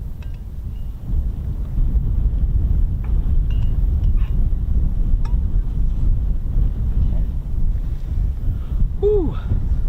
Right, how are we doing, ladies, gents, and teddy bears? Hope we're all good. And right, let's see if we can get some wildlife. Let's have a look, see what we're going to get. Right, so we had a seal today, that was good, and we had a gull munching on a piece of crab. I did not expect that, so it was a good shot.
See how Ted's getting along. Ted, I know, mate, it's a bit windy.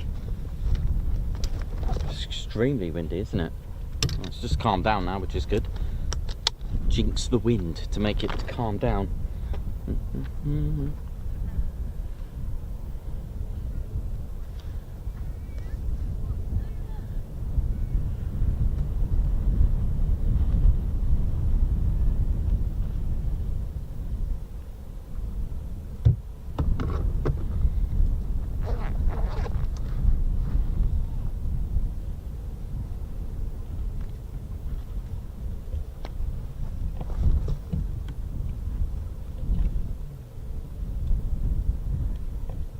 our squadron leader, Ted Coningsby, who I left in the van this morning because I quickly run down to start the show. Alistair Goodwin, a high five, a paw pump and a salute. Thank you very much. With a fly past, I think. Yeah. Thanks so much for gifting 10 Ted Coningsby memberships. That's amazing. That's absolutely outstanding. Thank you very much. And a Guards March as well to go with that. Babzar as well, high five. Thank you for gifting a Ted Coningsby membership as well. Lovely to see our regulars, so supportive, week in, week out, and day in, day out as well. Thank you. And Paul M. Hennings as well, a high five and a Guards March. Thank you so much for gifting a Ted Coningsby membership. And Margot, thank you very much for the super sticker, Guards March. Paul M. Hennings as well, thank you very much. A Guards March to you again for all your amazing stuff. You know how it is. Thank you very much, and a Guards March, thanks for the super. Dominic Millet de Saint-Auban, member for 14 months. Oi, have a great day all, thank you.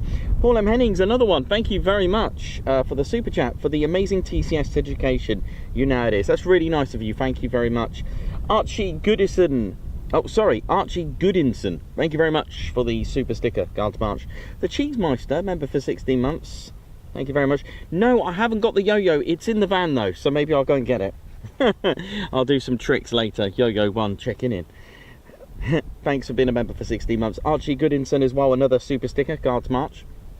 Margot, thanks for the super sticker. Guards March to you. Kev Tinker, congratulations on 2 years already. Amazing. Thank you for that support. That's amazing. Nice one for reaching a 2-year milestone. Dave Holloway, not too far with 20 months. Congrats to Heather Holloway on her A-level results. Oh, well done. Congratulations. And Chili Beef, member for 13 months. Oi, good morning all. Thank you very much. And Simon Watch on high five and a paw pump for amazing gifting of 5 Ted Coningsby memberships. Put it there. Thank you very much. Jojo, incredible achievement of 110k subscribers. Well done all. Thank you. I know it's absolutely amazing. Thank you very much for that. Anonymous got my seal of approval. Thank you very much for the super. Marnie with 25 months. Congratulations on 100k. 110k. Thank you very much. Gary, high five and a paw pump, Guards March. Thank you for gifting 5 Ted Coningsby memberships. Lots of members been recruited today by our very own members. That is so kind of you. Thank you very much. Marnie, happy Thursday all. Thank you very much for the super chat. Paul Mayers, thank you for the super chat as well. Guards March. And Neil Davis, high five. Welcome to the TCS Posh Officers Club. Guards March. Greg's Fiery, member for 4 months. Awesome with Ted and Nikos. Thank you very much. And Stuart Skeggs with 20 months membership. Eeyore 20 months. Oh yeah. Love it. Thank you very much. Hello, Samantha Nixon, how you doing? Raven, cool, how you doing? Congratulations all, thank you very much. It's pretty good. Bye. What's going on over here? Bye. Bye. Do you know, it's so nice when the wind just calms down a bit. I get in my van, right, and I shut that door, and I just feel absolutely exhausted. It really does take it out of you. Right, let's have a look for some hunting. Live on the show. Tell you what, this is a stunning piece.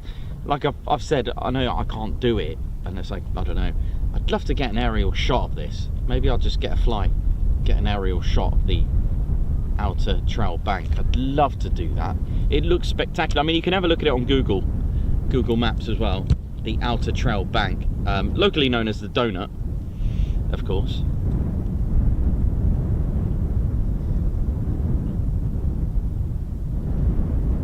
It is a haven for birds and wildlife there.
we have a little bit of munch.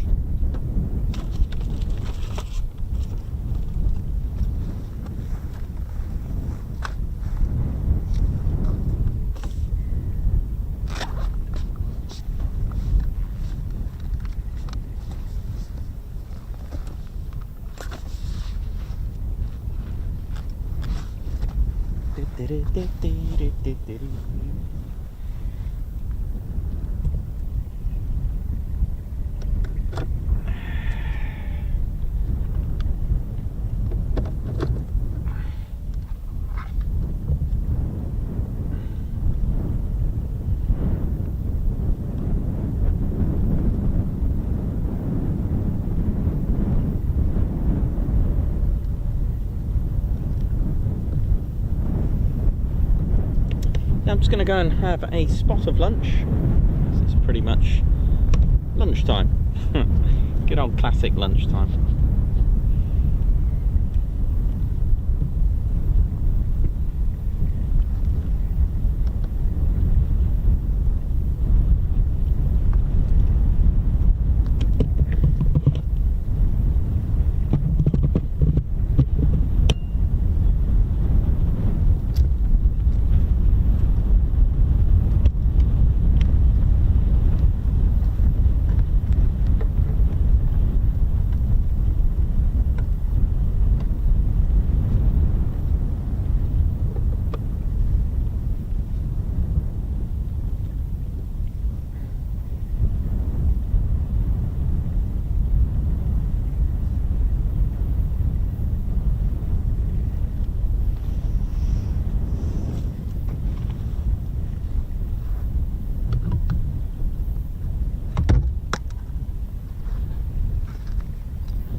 How we doing, ladies, gents, and teddy bears? Any seen anything on here?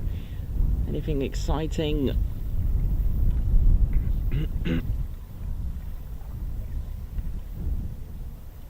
Well, the boat is well,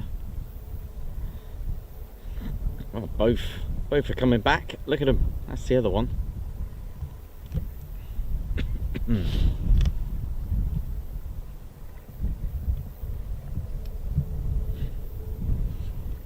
There's the other one there now.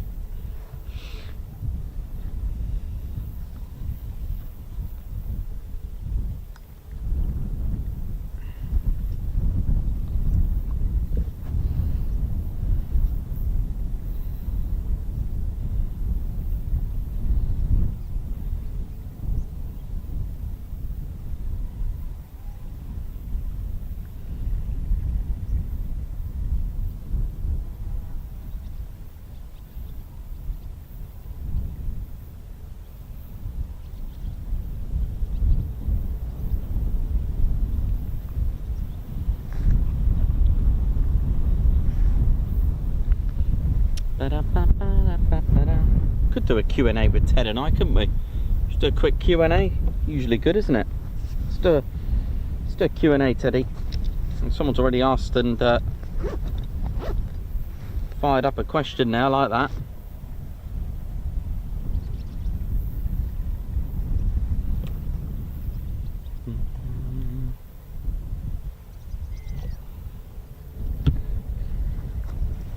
How's it going, ladies, gents? Teddy bears, Nikos here, and squadron leader Ted Coningsby. Hope we're all good and well. We'll do a quick Q&A, and welcome to the show. And yeah, I was going to say we've had aircraft. We've had 2 F-35s here in the morning, which was nice, great sounds, and a single Hawk from RAF Leeming. So it hasn't been, you know, totally empty, but a few exciting other genre of seeing the seal and of course the gull munching on a crab and hunting it. I didn't expect that. It was there just happily floating around. Little did I know that it had its eye on some food. And there we go. So there was a question here from Samantha Nixon. Ted, what is your favourite military plane? Mine's a Spitfire. She's put on there. Well, Ted's is the Typhoon, the Eurofighter Typhoon, the FGR4 from. And for mine, well, I have to say, because Ted's watching me very closely, so I have to say Typhoon, but everyone kind of knows it is the P-47 Thunderbolt. Ted.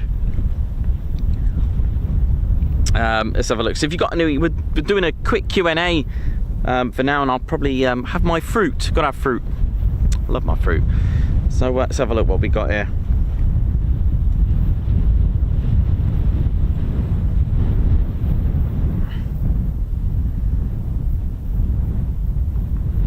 Doctor, which decade would you most prefer to be a military aviation enthusiast?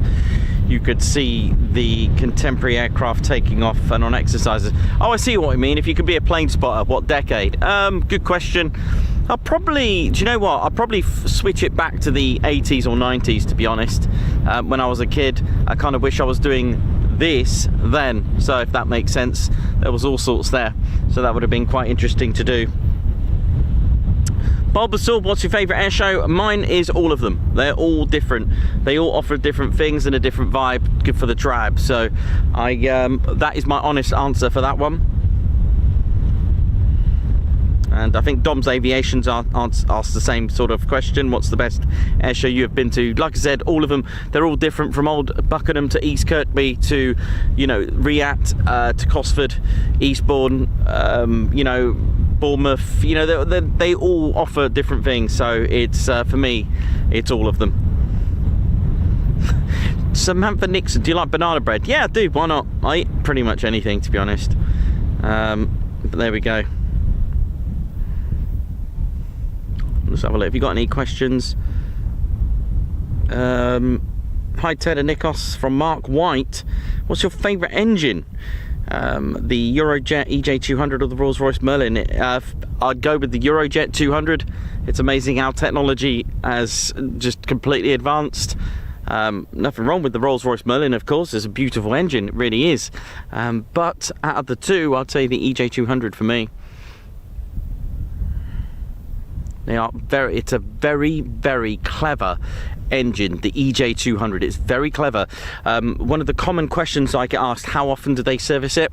It's on demand. There is actually one of the good things, it's basically on, I forgot the words now, dang 'em. What I'm trying to say is you don't just go, right, 1,500 hours, it needs maintaining. It's one of the least, basically Eurojet have designed it to just leave it to run for 30 years. It really is, and it's on a basically sortie based service. All right, what I'm saying is it depends what you've done. The engine does not need servicing after a certain amount of hours. It depends what you've actually made it, what pace you've put it through, if that makes sense. It's all on condition based servicing. It's got a when it comes to flame outs, pilot doesn't even know it flamed out. It will just automatically start it up again. It has been designed so the pilot can just concentrate on flying and doing their job. Okay, that's a frontline combat role. It's such a clever engine, super cruise, really quiet, very, very responsive, very quick engine. It's a beautiful, fantastic engine. David Hall, no, we're not doing that one.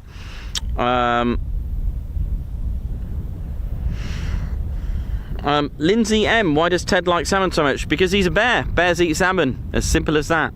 And all bears have a superfood. And Ted, you know, is Ted's relatives like Paddington Bear. He likes marmalade. Winnie the Pooh likes honey. So Ted, I thought, well, he's a bear. They all eat salmon, really. Bulbasaur, what aircraft do you think has the best sound? Good question. I think they all do. They all sound different, which is why I like it. I don't have a favourite bit. Actually, I do have a favourite. It's when the F-35 howls like a Vulcan. That is always a spine chiller. So for the favourite sound, I'd say the howl off an F-35A. I've only heard the A variant do it. The B, my theory is it doesn't do it because of the Pratt & Whitney's F135 PW600 variant, because it involves the lift system that Rolls-Royce have integrated with Pratt & Whitney. Roger Anthony Lowe, hey Nikos, Ted, love the stream. Are you going to visit LFA 7, LFA 17? As mentioned previously on all our streams the last couple of weeks, we will be hitting the north, we will be hitting Lake District and the Mac Loop, yes. Mind you, we've already done LFA 17, but we will be doing it again. Kevin Pyle, have you had a chance to see the F-35 or F-22 demo teams? The answer is no, I haven't in real life, nope. Will Boat, minus P47, Ted's is the Typhoon, FGR4. Margot, when you open Ted's Aviation Museum, what aircraft would be your gate guardian? Oh, good one, that. That's got to be a Typhoon, in it. Yeah, Ted agrees. Yep, Ted agrees. We'll go and pick one up. Mind you, they're not that big. Well, they are actually, but you know what I mean.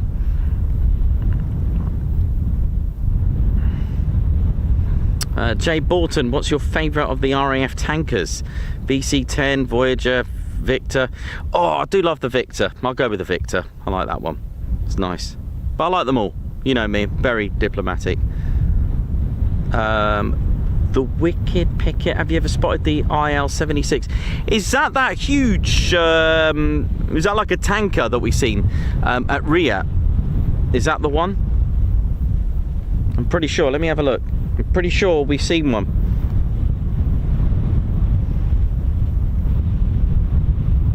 Pretty sure it was that one, wasn't it?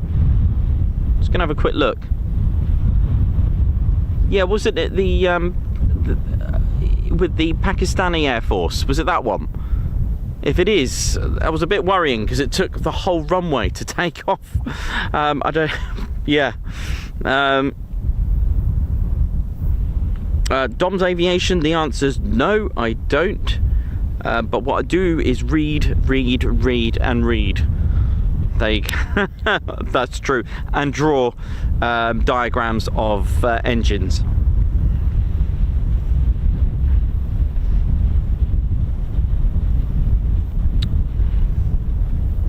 Oh, was it not the IL-76? Was it a Midas? Was it? Oh.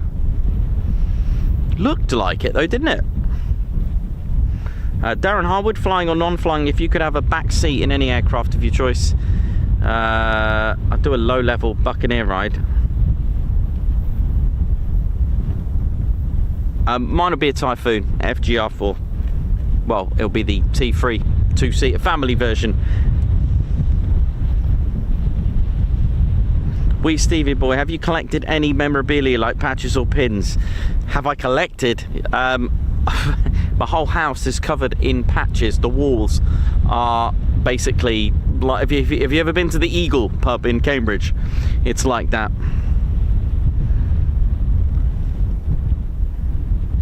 Darren Jones, just like anything with military, nothing is published.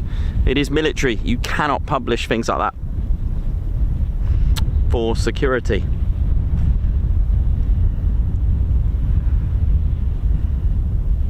Oh, so it was an IL-76. Cool, so we did see one. Yeah, so that one took the entire runway. I was getting a bit worried for it, to be honest with you. It was one of those C-17 moments. Samantha Nixon, do you like Formula 1? Well, I don't dislike it, I just don't watch it. Does that make sense? I don't go, I don't like it, I just don't watch it. I'll be lucky if I have a TV.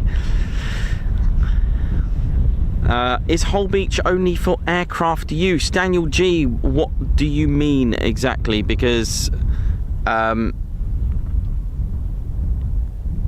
you mean like they do use it for fishing? It's a wildlife reserve. As in, can you elaborate on that? It is an air weapons range, so it's for aircraft. Do you mean like troops, like tanks? Because if that's what you mean, that makes sense. That's probably what you mean. No, for the vehicles, not for vehicle. Actually, vehicles could be aircraft, I guess, but not for things with wheels. But then again, that could be aircraft. Okay, no cars, trucks, and things like that. Okay, there you go. So no troops with rifles. So it's not a rifle range or anything.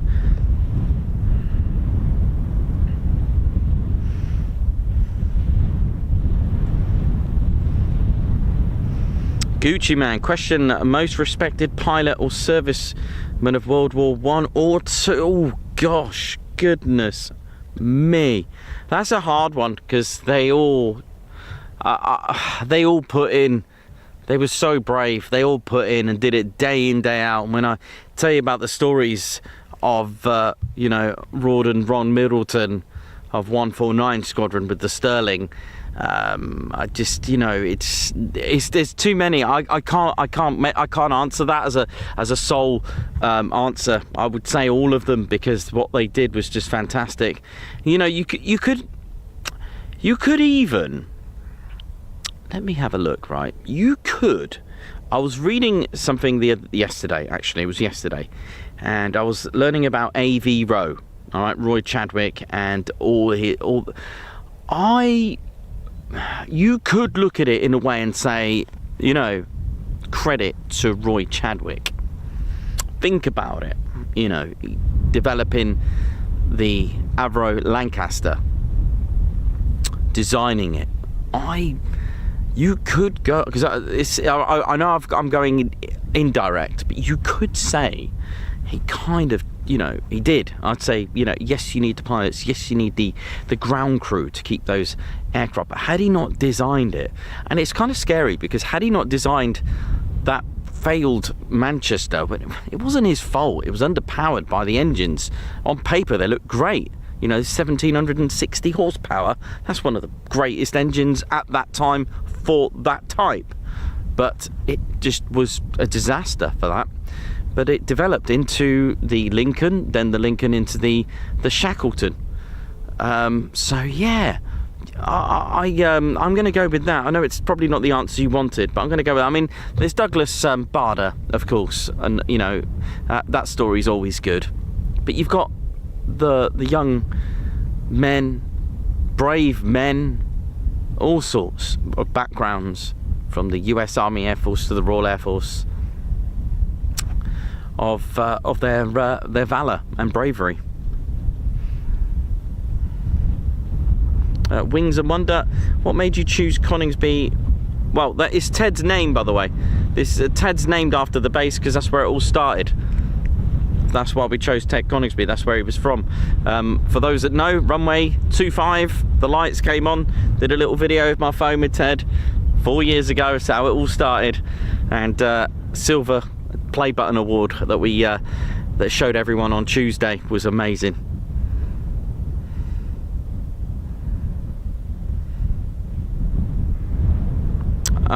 Dave Earl, which plane out of the F-22 and Foon takes the least amount of runway to take off? That's an easy one. That is the Typhoon. Just 8 seconds, it's gone. You could, though. You could. It's all to do with thrust and weight. You could just put like very little fuel in the F-22. That'll make a big difference, but then it's not going to get you far. But naturally it'll be but then you could do the same with the Typhoon, put 50% in that, and then you're laughing. But yes, Typhoon.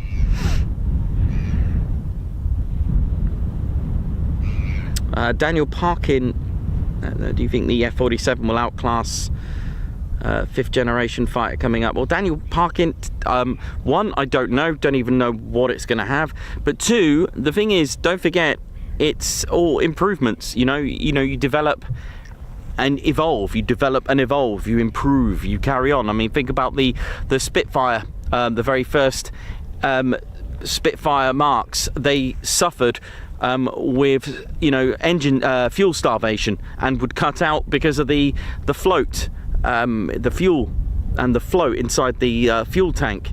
Because of the float, it was a good idea, but it was a disaster. You couldn't do a negative G dive, which would push the float up and starve the engine and have issues with the carburetor.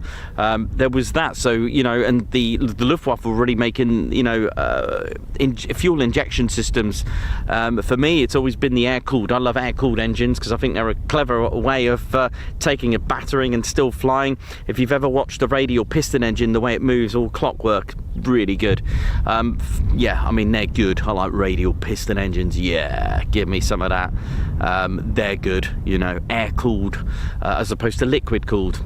Liquid cooled were a bit of an issue. So what I'm saying is that you evolve and improve. You develop something. It's like the Typhoon. If you've read the book by Mike Sutton, if you've read that, it literally says on there, when something new comes out, something old is leaving. It's been replaced, and that's the way it is. Otherwise we'd not be keeping up. And in a military world, you need to keep up and have the latest and greatest. It's the way it's been. With that, there we go. Anonymous, F-22 or YF-23? Well, it has to be the F-22 because the YF-23 is a prototype. So I'd go with the F-22 because it's a full-on developed aircraft. Now, if you said the YF-22 and YF-23, that would be different. But I'll still go with the YF-22. It looks good, flies good.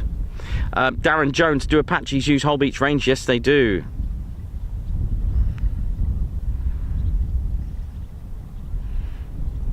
What's your favourite carrier-based aircraft? Jade Borton. Should I go with the Gannet? No. I suppose the F-35B. Let's go with that. We do see it. It's good. Could be the Harrier as well. But there we go.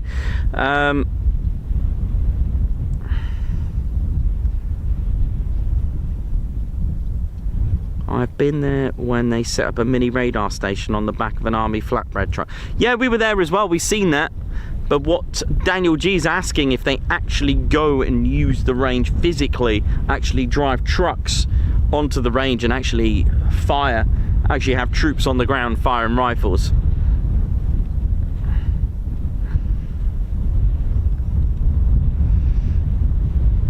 Nikos, have you ever heard the A-10's GAU cannon fire? Mick Riley, no, but I've but I've had the pleasure of hearing the M61 and the GAU 22, which is good enough for me. Bulbasaur A400 or C17 will both have their you know, as an operational, but I do like the C17, and I do like the A400. Leah, have you been to the Battle of Britain Museum in Hawkinge? No, I haven't actually. No. Jakey, H2000, who is your favourite aircraft manufacturer? Good question. All of them. Bristol Airport Museum has a new exhibition of Rolls-Royce engine from 1915 to present day. Dave, oh yeah, I'd love to go and see that. Samantha Nixon, Ted, would you be in a flying Lancaster as a passenger? Ted's flown in the Lancaster from Coningsby. It was quite an interesting formation. He was in the back. He was in the back and the front, of course, and he was in formation with the Typhoon. I think it was Black. Was it with Blackjack? Was he flying in Blackjack? No, Ted wasn't in Blackjack, but Blackjack was up and was behind. I'm trying to think. He basically with Brighty behind, so Ted was looking at his Typhoon. That would have been a good one.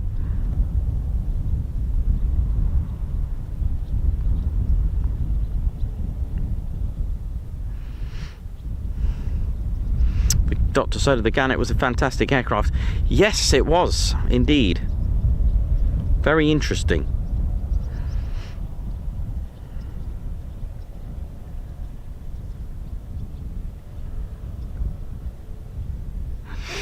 I've just lost a question here. Have you ever been to an Air Force base in Germany? No, Bo Selector, have not. There was one. Oh, I must be...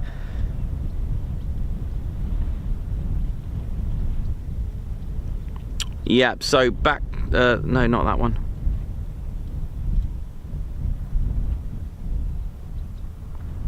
Let's have a look.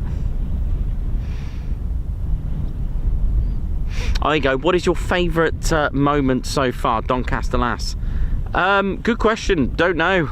There's just been... Everything is, this channel just gets better and better, doesn't it? I think there's been some absolute, like, Nikos having a meltdown movement.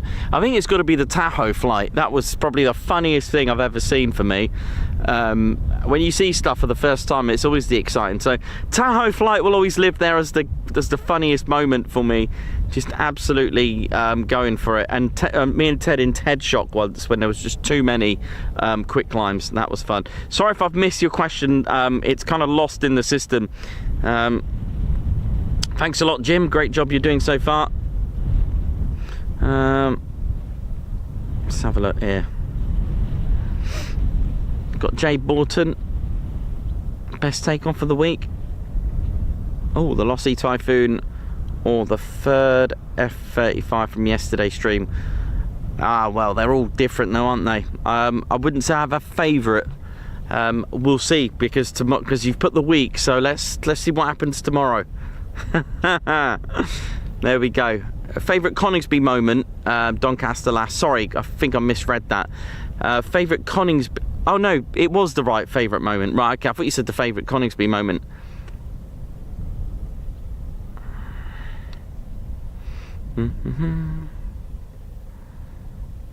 Dr. Soda, that's a good one. If you could put your own heritage flight together, what aircraft would you include?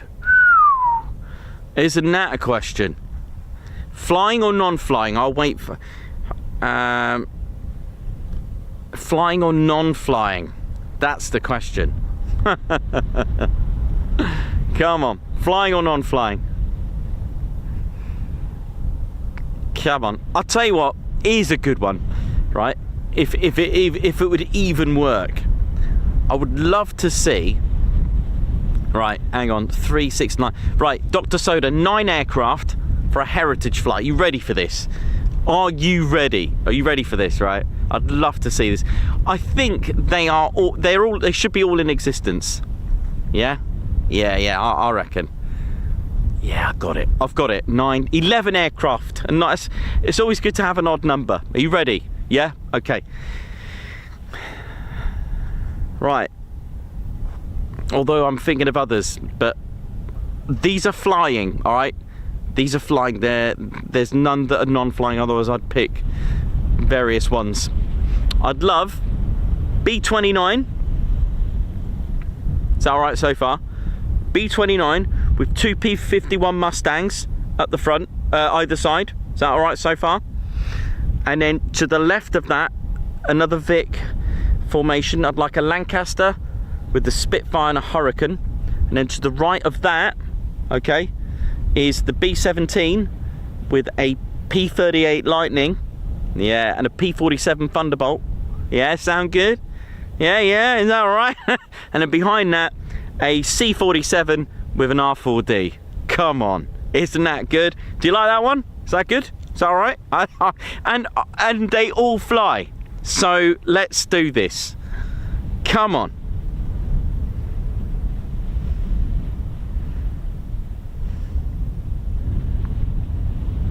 Yeah, what do you reckon? Does that sound alright? That's a good flight. Come on. Is that a good one? There we go. Right. I think that's it then, Teddy. Right, I'm gonna go and grab something to eat. Ding, ding, ding, ding. I'll be back in a minute.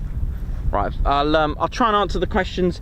I'm just gonna go and grab something to eat, but let me know your thoughts on the heritage flight that I just mentioned there. Does that sound alright? Does that sound alright? And I believe they're all, yeah, they should be all flying, aren't they? Yeah, come on.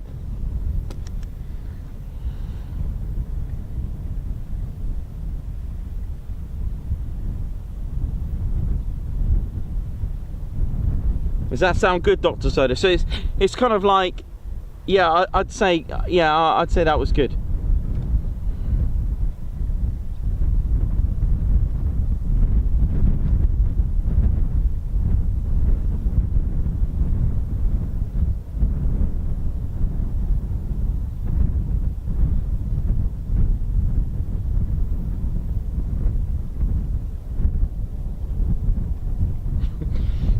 Okay. I'm just gonna go and grab something to eat here. So right.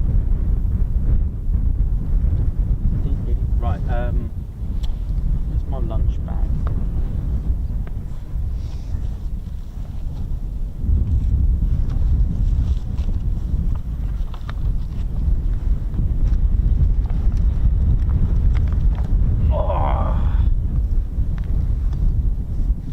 Let's get you the.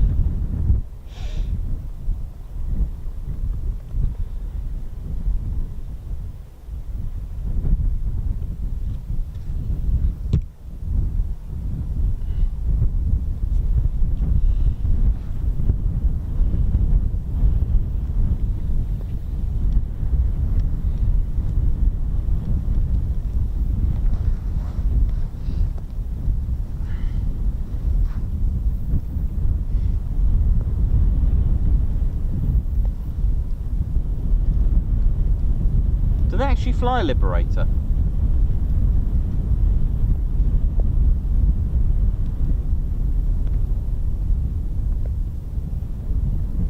Oh, there's two. Okay.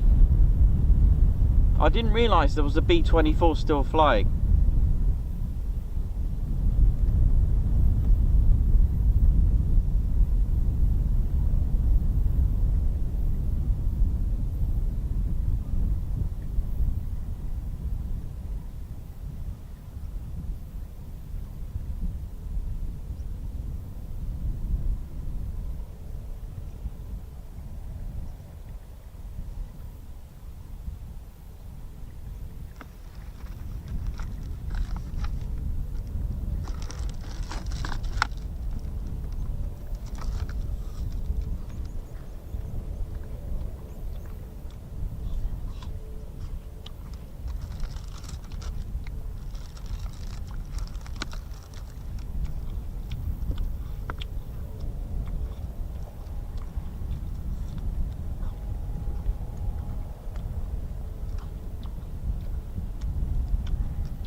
Isn't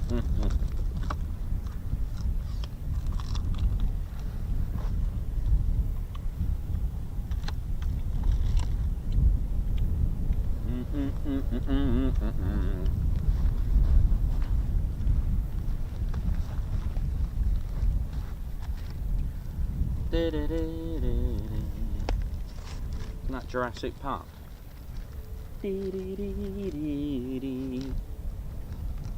What do you get?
weather's starting to change a little bit now. Oh dear.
sandbank by the looks of it, isn't it?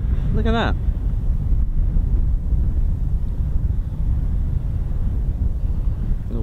Or would that be a doom bar?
Having a little look regarding the wide area multilateration which was put forward and suggested by Monka 007. So have they replaced all SSRs then? Is that what they've done?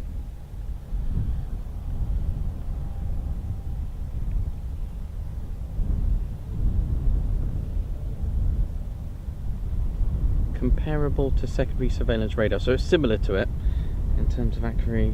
Okay. Interrogation rates, output modes and output periods. I'm just doing a bit of learning quickly just so I know what I'm up against later on.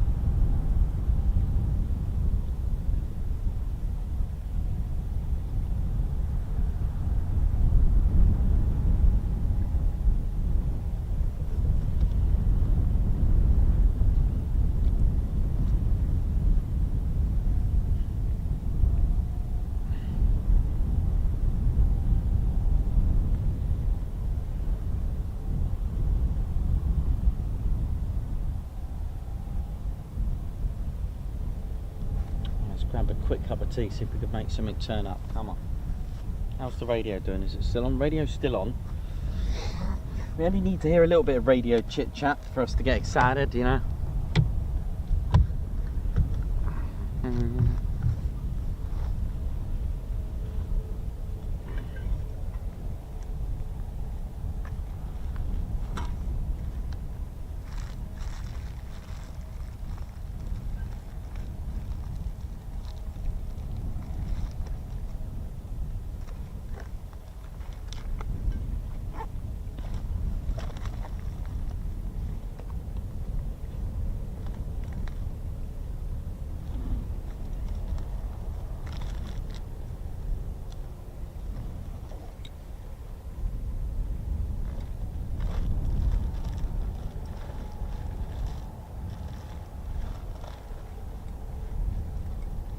Wow, look at this, look what I just found.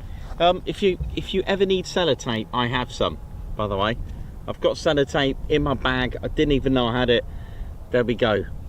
Yeah, if you just think, oh my salmon, I need sellotape in the middle of nowhere, I've got it here.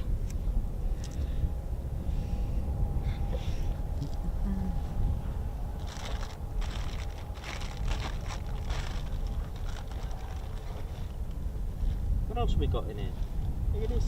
What's all this here?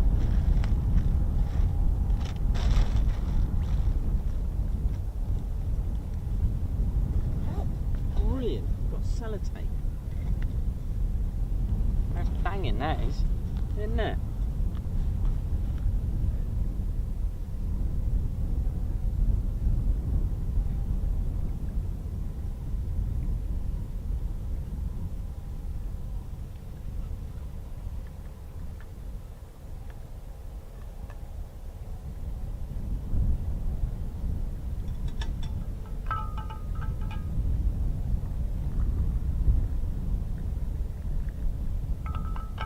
I'm going to have a look in this bag because I'm a bit worried in here.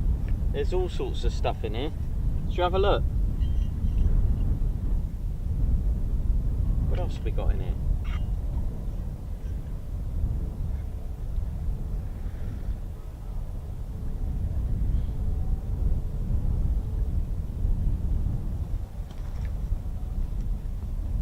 Oh, what's in this here? Oh, I'm a bit scared to find out what's in this. What is this in here? Didn't even know I had that. Some more. You can never get enough of these wipes.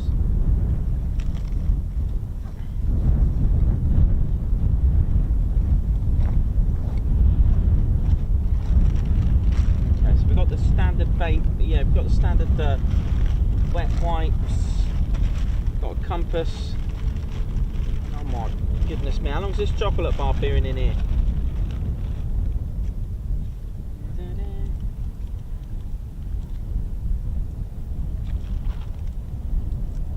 Dread to think what the date of this is. Should we have a look? It's not too bad. Not too bad, isn't it? January 2025, it's not bad. These little mini what? When did these there's no date on these. That's alright, should be alright then. For best before end, see film. What film?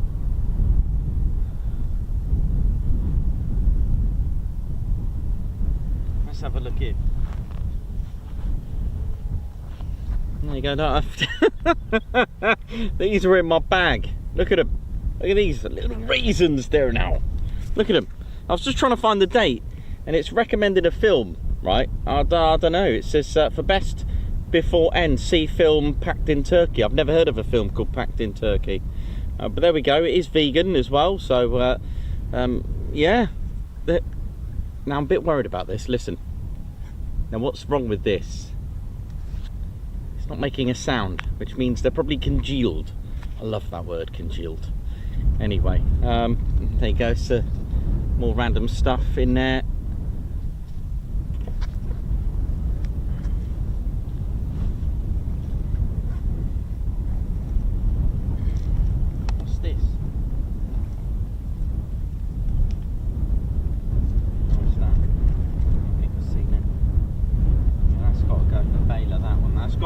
in the bailer.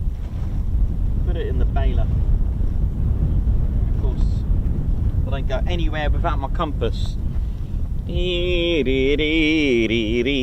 love my compass. It's good for you. Yeah, I do have a compass everywhere because I need to know where I need to go. There we go. And we use this on the show to let you know, for those that don't know, how runway numbers are given. I know, right? How cool. Ding,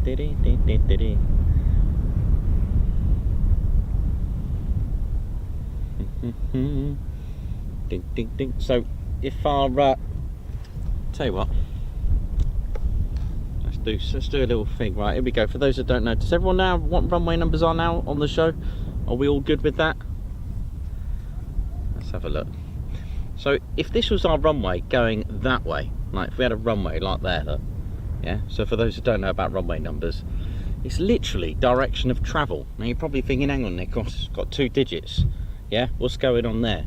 The runway's got 2 digits, not 3, you know, because you can get like, you know, 150 degrees or 220 degrees, etc, etc. Let's have a looky here to see what's going on here now. So you take a little bearing here, look, bear, get it, bear, bear, bear, bear, bear.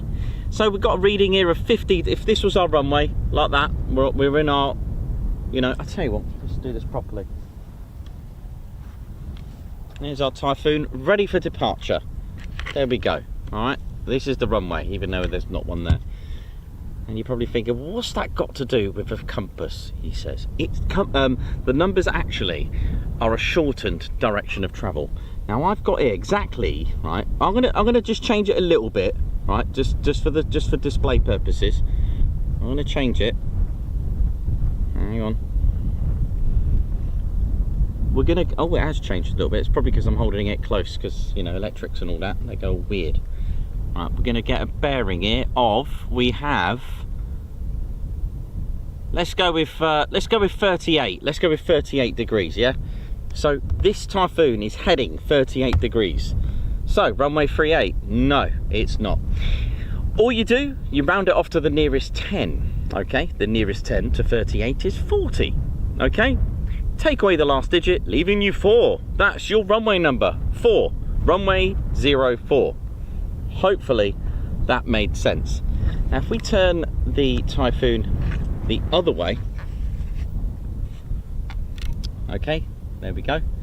If we turned it this way, you do the same. You turn the compass round the other way, you take the bearing. Okay, now don't forget, we've turned it 180 degrees. Dun, dun, dun. So we've got runway 04. Now I've just taken the bearing here and I've got it. All right, I'm just turning it now.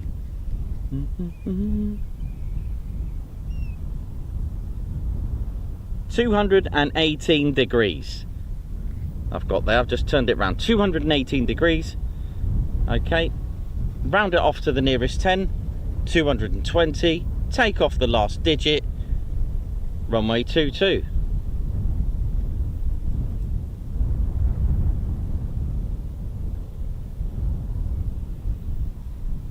Hopefully that made sense. All right, so that's why.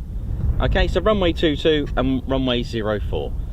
Is that all good? Are we all good with that? Yeah? Are we happy with that? Okay, so now you're probably thinking, Nikos, why don't they just call it runway 218? Or why don't they call it runway, you know, 38?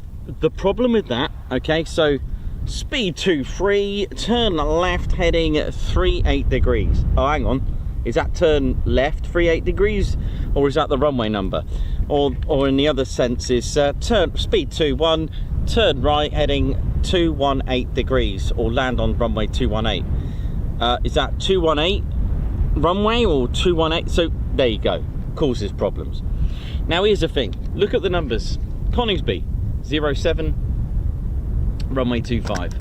Mildenhall 10, runway 28. Have you noticed something like 01 and runway 19 at Cranwell, or one of the runways? You'll notice that there's a difference of 18. Why? Because remember, we turned 118 degrees. We've already rounded it off and taken off the last digit. That's why. Now, here's the problem. Nikos, why do they change runway numbers? Well, you probably noticed that this is very responsive to the magnetic field. Right, where's my phone? So, compass always points to magnetic north, not the true north or geographic north. So this is my, look at this, look at the, there's the world. The world is covered with an electromagnetic field. All these iron pyrite stuff and magnetic iron deposits going around doing their thing. But magnetic north is constantly changing. Look, there's my now this is called magnetic declination. Have you ever wondered why OS maps bring out a new one every couple of years, or every year? A new one every few years, I think it is, isn't it? Because magnetic north is changing. Those blue lines that you see on the maps, those grids, that you could just we call it a north line. They're called north lines. Obviously, if you go the other way, it's a south line and meridian and all that stuff. We'll just call it a north line, right? Or we call it true north, even though it's not true, is it? But the problem is those lines that were going down have changed because of the magnetic north always changing. So magnetic north and true north don't really line up anymore. Okay, so the problem with that is that if you see on here, I don't know if you can see it properly, you've got what's called a magnetic declination. That's what that's called. And you can actually compensate by how many degrees. So when you buy a map, it will tell you whether it's 3 degrees to the left or 3 degrees, 3 degrees to the east, 3 degrees to the west, plus minus. I've just made that up, that 3 degree. It depends how much. You see, the thing is, do you remember we said we got to round it up to the nearest 10? What would happen then? What did we say? Runway 38. What would happen if we dropped 5 degrees east? So it became runway, so the bearing was now what? Runway 33 degrees. If you did that, if it was 33 degrees and we lost 5 degrees over 10 years, then we would be having runway 03 instead of runway 04, because we rounded off to the nearest 10, took off the last digit. Same applies when we turn it round. We would get something like 213 degrees. Well, round it off to the nearest 10, 210, take off the last digit, runway 21. That's how you pronounce runway numbers, by the way. You pronounce the numbers individually. Although if you are in the US, you do omit the 0, I believe. It seems to be the way they do it. Now, the more north you are, the worse it is. Okay, the more north you are in the hemisphere, the northern hemisphere, the more north, the worse this is. Like one degree out from where I'm stood, if we're going to take a trip to Scotland, or 1 degree out in Canada, is a difference between this tiny little movement. Imagine a 1 degree line. Imagine how far out it's going to be. But when you're north, that 1 degree is like that, and you'll be going way out. So they actually, if I've got this right, I'm pretty sure they've scrapped using the magnetic north and just used true north. I'm pretty sure they are doing that, or have done that, because it's an absolute nightmare to keep up with changing and scrubbing numbers. You never know, the future might have like a lazy Susie, whatever you want to call it, a spinning, rotating runway, I guess. You never know. That'll solve problems with the wind, then, wouldn't it? But then that might confuse pilots with what runway number we're going on. But anyway, just a thought. But that's why I have a compass. No idea why there's sellotape. I must have needed it for some sort of special ops scenario.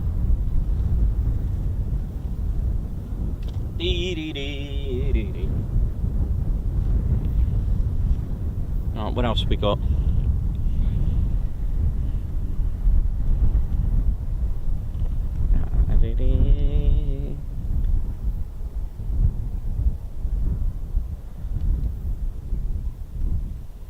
Ding, ding, ding, ding.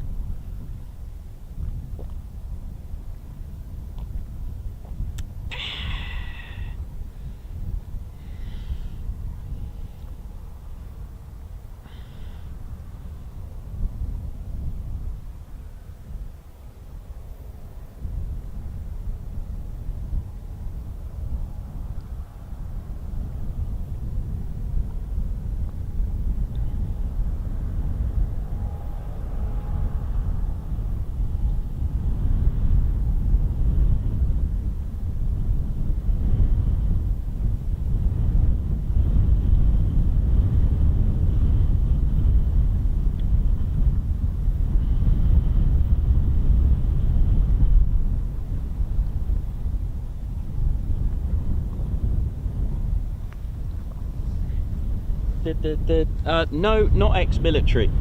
Just someone that likes to learn stuff and a fanatic of military, all aspects.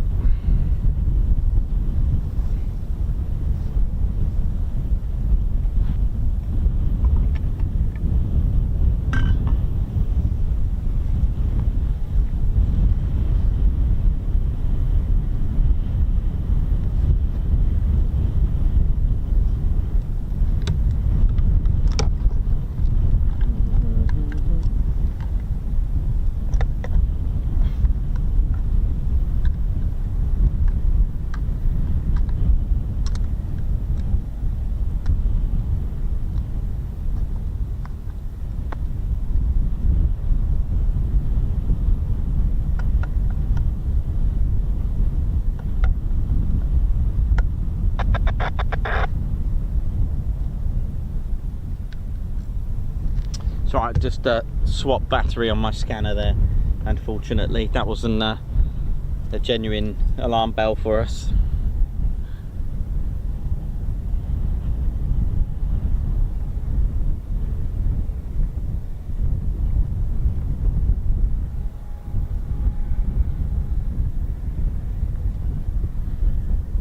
Quantity Boy Games, thank you very much.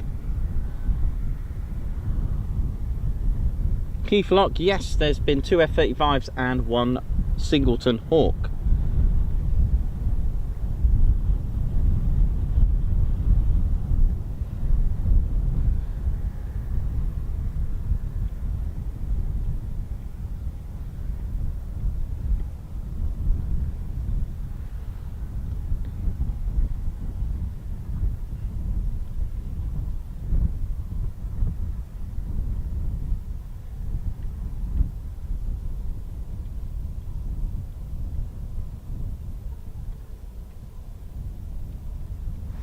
Ding, ding, ding, ding.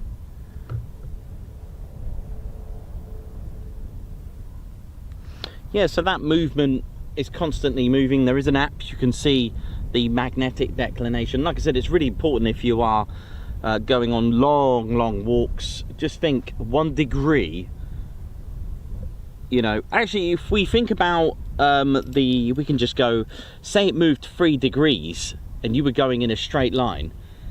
If because I can use that from the 3-degree glide slope. It's the same principle on that Pythagoras theorem. I know it sounds very, like, you know, geeky there, but every mile you do, you're going to be out by 315 feet, or to be exact, 318. So if you went on a 2-mile walk, okay, then you'd be 636 feet out. If you got if you were out by 3 degrees and didn't adjust your compass. That's how severe it can be. So if you went 3 miles out, you're talking about 900 foot out. So yeah, so it's quite important you get that right. So yeah, 3 miles, almost 900, yeah, just over 900 feet out to your target if you didn't adjust your compass. So if you went on a 10-mile straight line walk, then you'd be out by 3,000 feet. Wow. Oh dear. That's quite a way out, isn't it?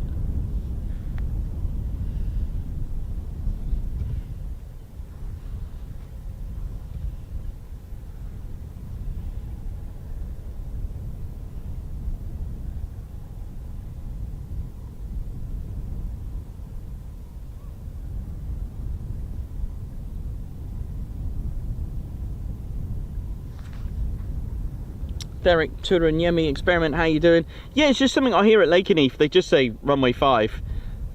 Maybe it's a modern thing that they've just, maybe it's optional, but it is, as you say, you know, to be exact, it is runway 05. You do pronounce the 0, but I have seen, or heard, shall I say, them just saying runway 5. So maybe it's just optional, not official, but just optional. So I hope you're all good. JW, how you doing? Hope you're well. But yep, I do like interesting things. Oh dear, what's all that screaming going on? It's pretty emotional, didn't it? Yeah, I do like that kind of stuff. It's all good.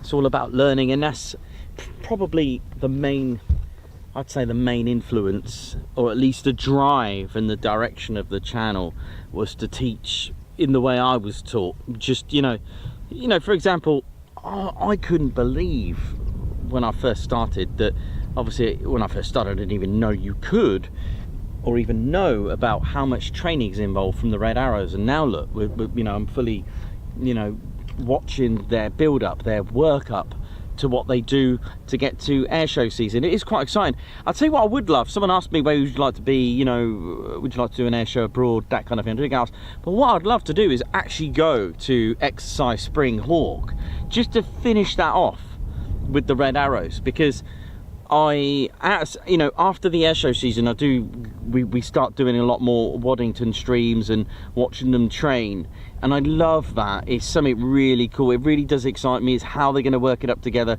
who are the new pilots for the season, and we've had 2 exciting ones this year, and just seeing how they evolve. And to me, it's probably one of the best for me. They do get better, and I think that's probably the thing, you know, make it better and better every year. So next season's ones technically should be better, right? Should be better, or at least equal it.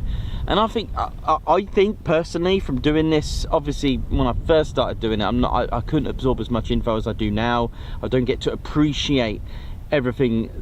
You know, don't get me wrong, I did appreciate everything, but actually understanding more of the maneuvers, more of what they do, more of what they go through, for me now I get to really understand how much, you know, depth is involved in what they do when it comes to training, and the you know, the actual challenges that a solo display pilot faces as opposed to an aerobatics team. It's something that I feel it's quite you know, it's quite what's the word, quite a puzzle to work out. First of all, is just what can you do different in a Typhoon.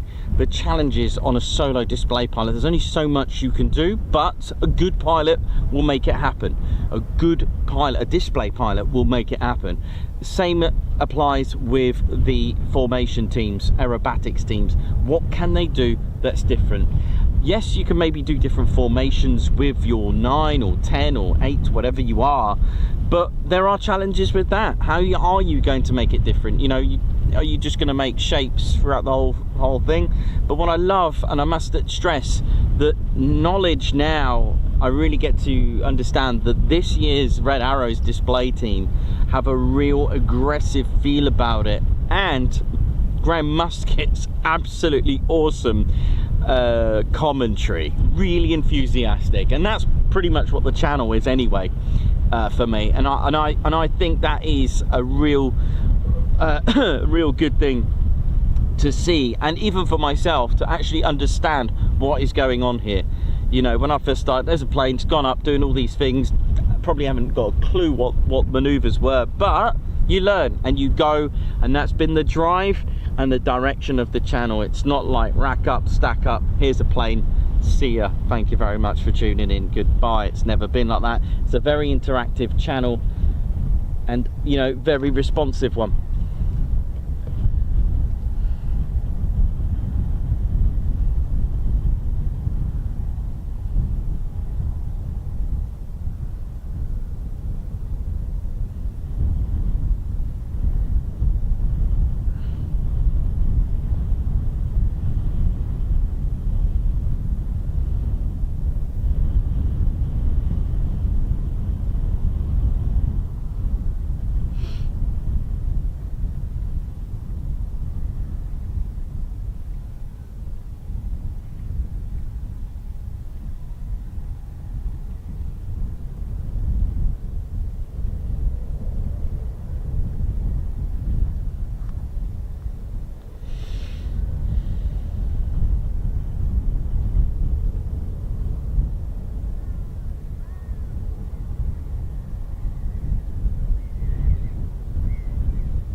So we'll hang in there until about 3ish, I think, today.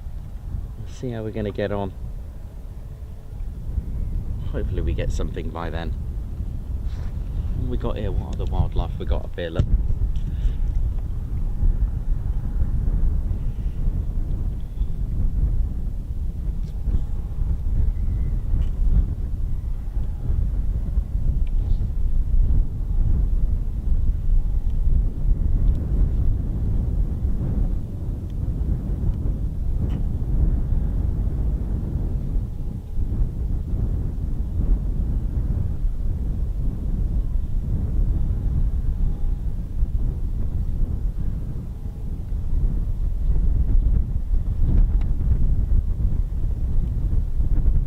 Look at that.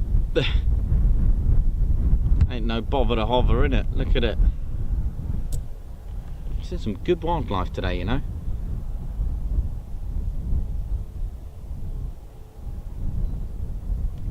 It's a wildlife channel.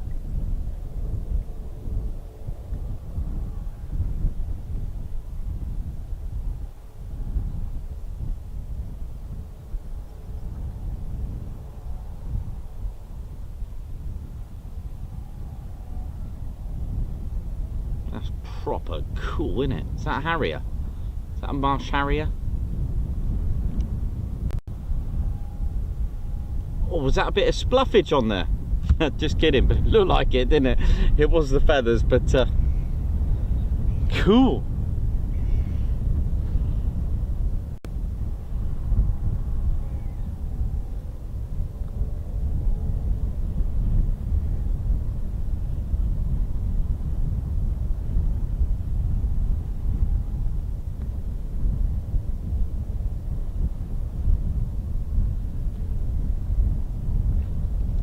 I mean, I'm not that great at defining what the species are and types of birds, but correct as you wish.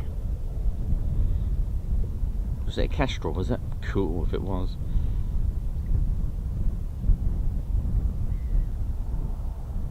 I know they get a lot of marsh harriers here. Do you get the odd kite behind me now and again? The red kite. That's also cool. Barn owls and various owls you get out here as well, they're cool. And a seal as well, why not? We've had one today.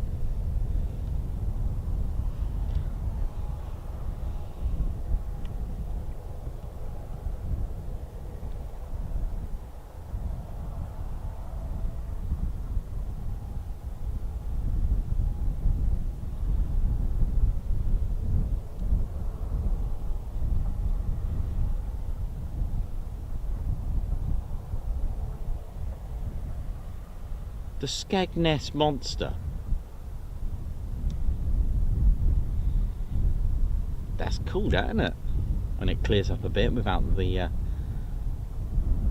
haze. You do get the pheasant out here, the odd pheasant, which likes to make an appearance now and again. I haven't heard him today. Hope he's all right.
Yeah, there were prototypes and early production Kestrel as well.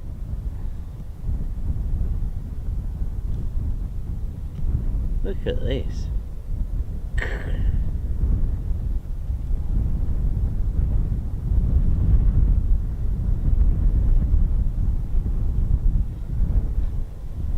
That's what happens when you leave a boat in Peterborough. You know, this happens, you know, just can't leave it there for too long.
closer look at the boat now. This one here, when the two tied together.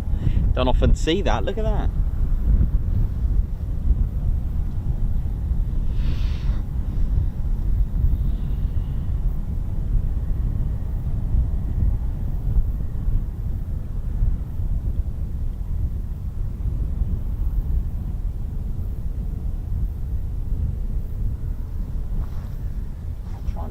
Tea trick. See if the tea will make them come out. Ah, it's just going to be one of those, isn't it? Yeah. But we do have busy days here as well.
got here then?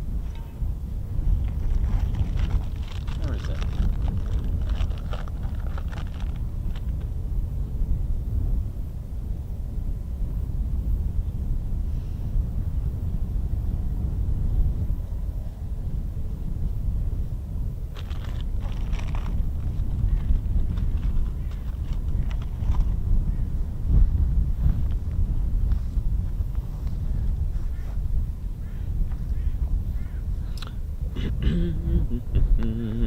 Yeah, so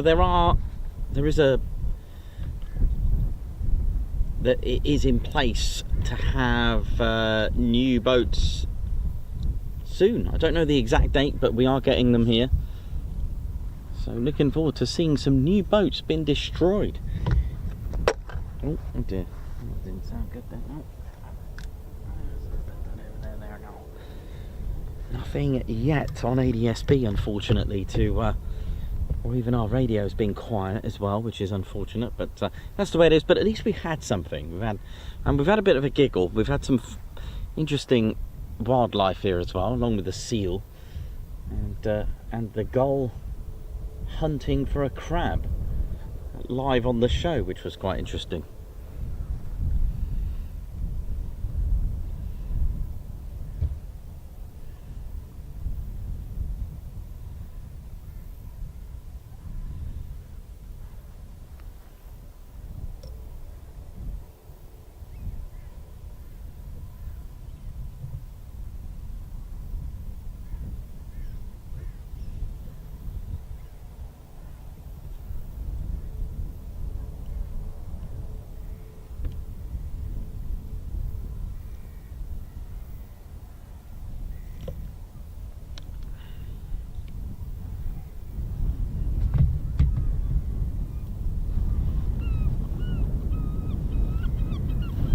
Like I'm on holiday at the beach again.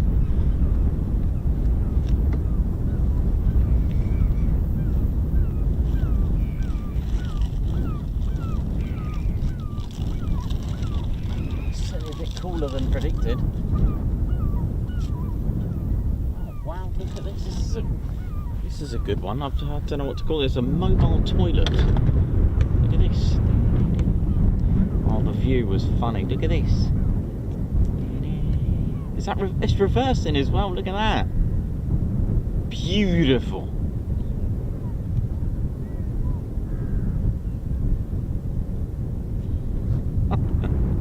I love stuff like that.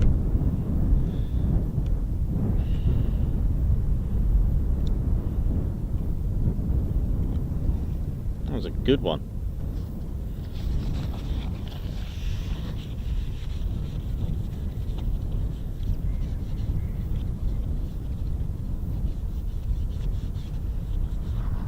Available on it's like Uber, you know, you get a toilet delivered if you need a toilet, just like that, you know. You're right, mate, yeah, could I get an order please? Can I get one toilet portable, a few extra rolls, cheers mate. Yeah, here's the address.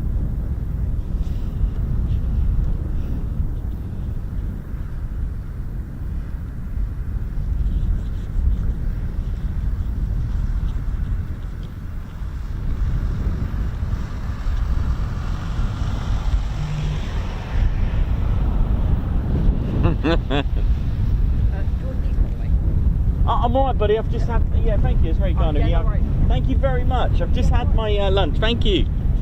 Bless him.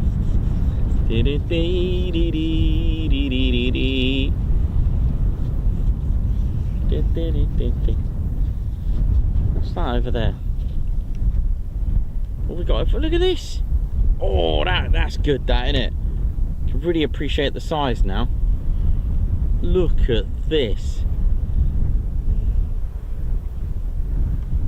Oh, that'll be well we haven't had anything.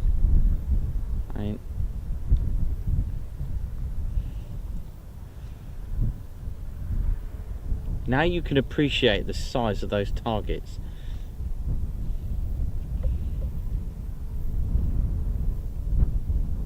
That's good.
probably collecting the rounds, you know, with that bucket, I think. Obviously there are dangers with this, you know. There are some unexploded ordnance out there from, not just from recent times. Just think, you know, if this has been used since 1926, you're gonna get something out there that's, you know, still there. I'm not saying it's active, but just there's gonna be some ordnance somewhere dating back as far as then.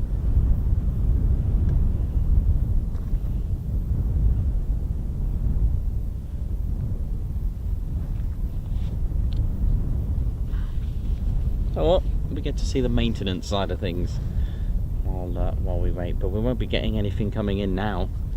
Not with the landmark solutions there.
So it looks like we've got, you know, until they vacate, we won't be getting any movement at this stage. But this is different, not seen this before. Well, actually no, we have, but not at this target.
I'm hoping they're done very soon, so we can at least hope something will be coming in.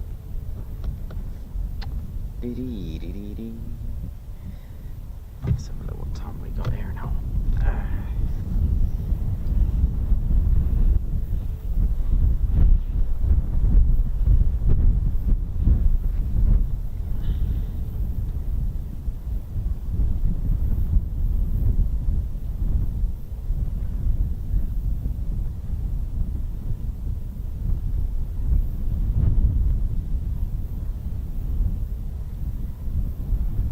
So the company contracted Landmark Solutions. They deal with the maintenance and retrieving ordnance, and or what's left of it at least, and maintaining the grounds.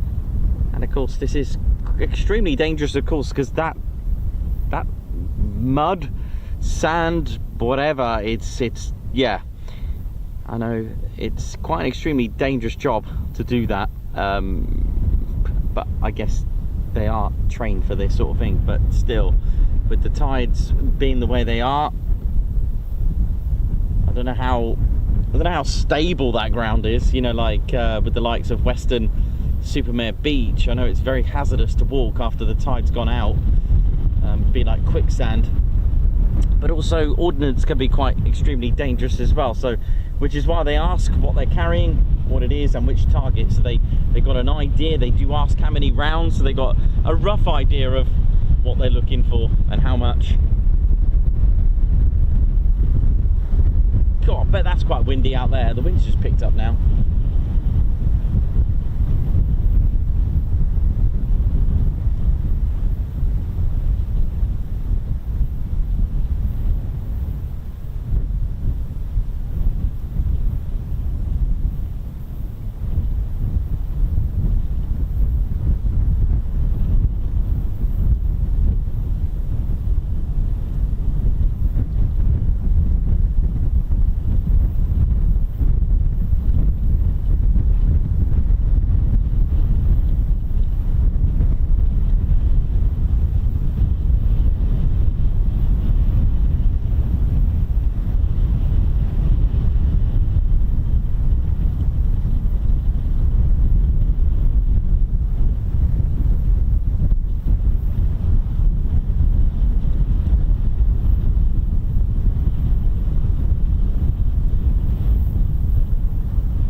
So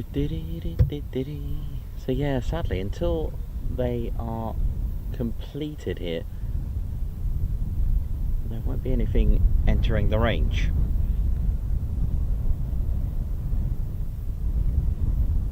They do actually close the range for an actual maintenance. They do actually put out a NOTAM for an actual maintenance, but if nothing's booked in, they can do a bit of a sweep.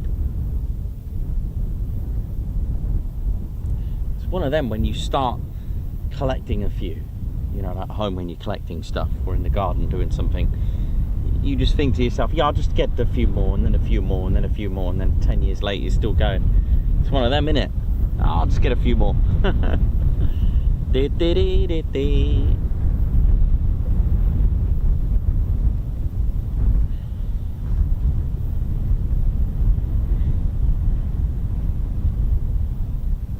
Yeah, sounds like the pheasant is back, isn't it?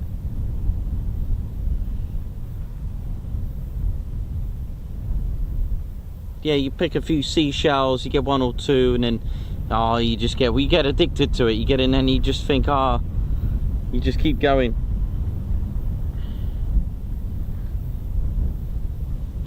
And don't forget, these are explosive rounds as well that they use on here as well. Sometimes they are armoured plating for armoured piercing rounds. So there we go. Maybe they're just moving up a little bit. Is that it? What do you reckon? Maybe they're doing a section. Maybe they're going to clear this section now. It's amazing. Just, you know, these are 30-foot tall, these stakes. Wow.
How we doing? LEJ approach.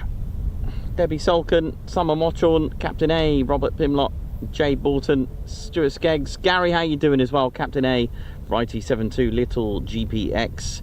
Great question there about the reuse.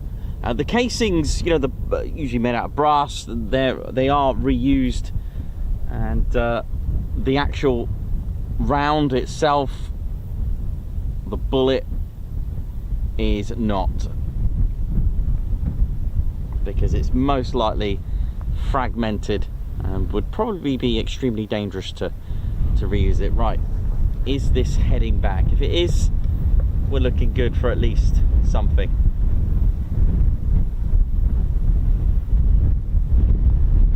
I'd be scared to drive that. I'd be thinking, we're stuck. But of course the tide is going out, so that's good. Goodness me, that wind's just picked up.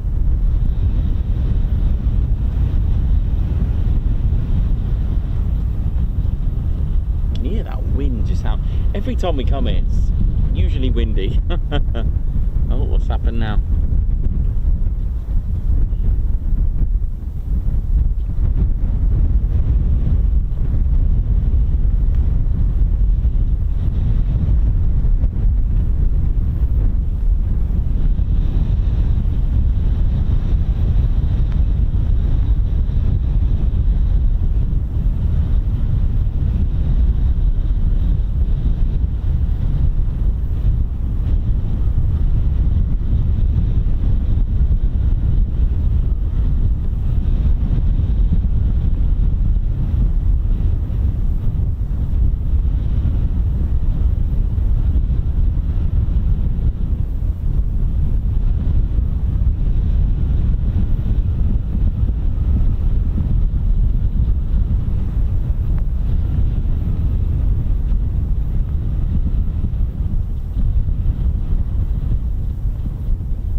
From this angle, it looks like it's stuck.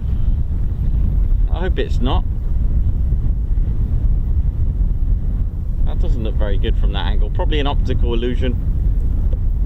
No, it's fine. That looked like it was like raised up a bit or sinking on one side. Oh dear, I'll leave them in peace for a while. They've been stars of the show for a good hour, so we'll leave them be for a little bit.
I wonder if they're going to fix the target that I... Oh, yeah, it could be. This could be fun. Are they? Do you think they are? It's in a... I mean, it's really begging for a repair, isn't it? Hang on. I wonder if they've spotted it. I mean, it's just been... It's not meant to look like that. It is meant to be at an angle, but it looks like the... I wonder if we're going to go and see... Oh, well, live repair. of Holbeach Air Weapons Range, brought to you by the Ted Coningsby Channel. Here we go.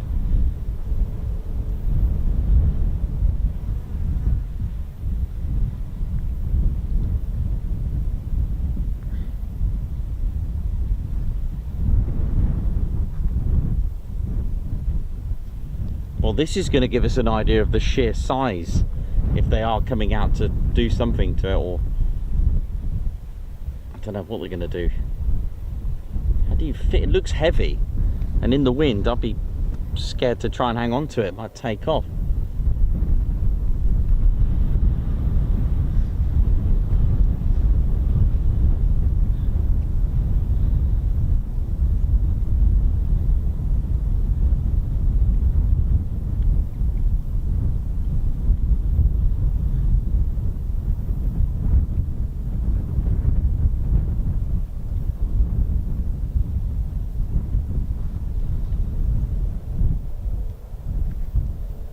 Right, they're having a look at it.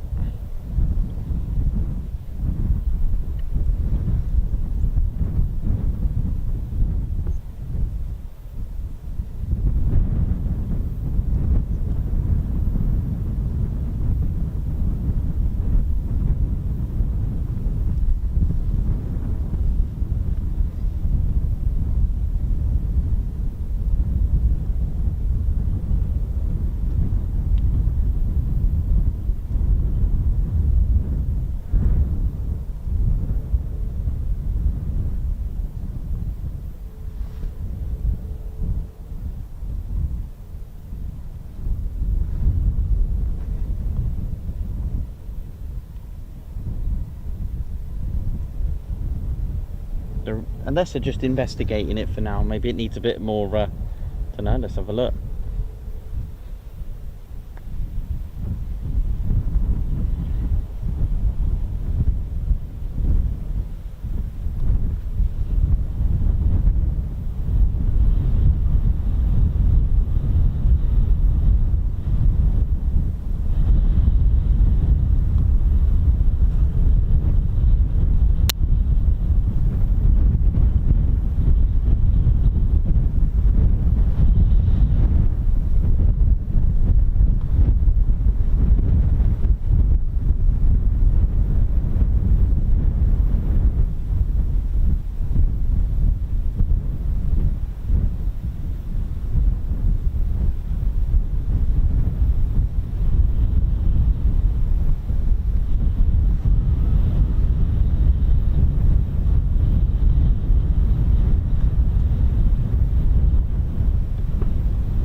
That's funny. They may need that. See, that's why I've got sellotape with me. See, they could have done with that.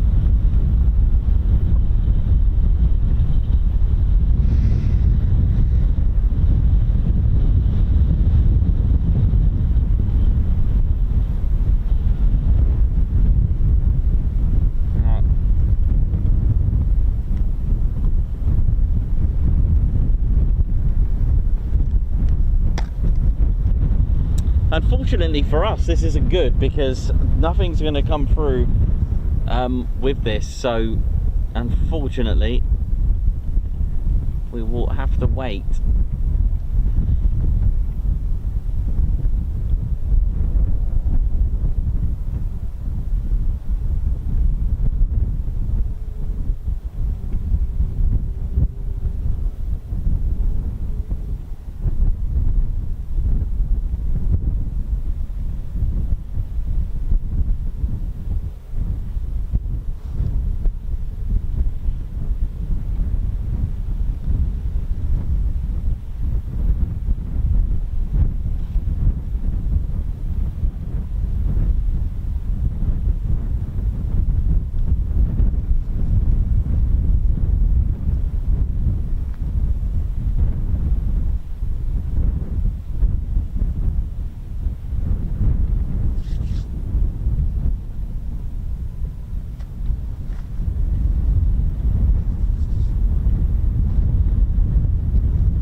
it's definitely in the right 2 and 8, this thing, isn't it?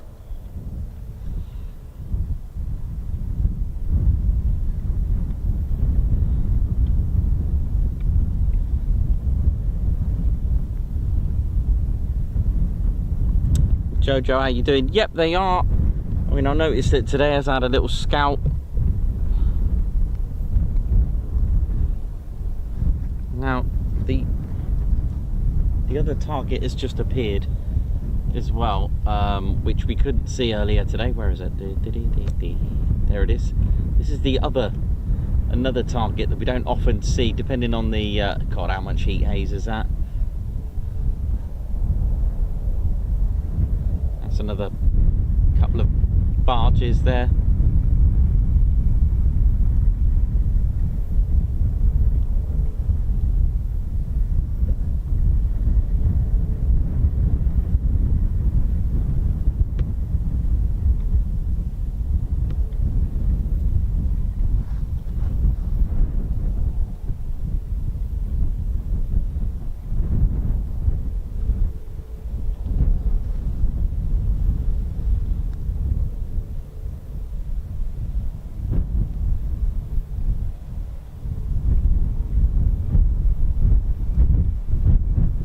These things weigh a ton.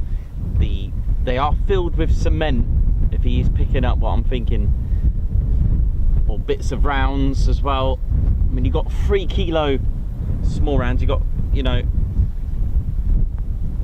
you've got the BDU 50s that get dropped, GBU 12s.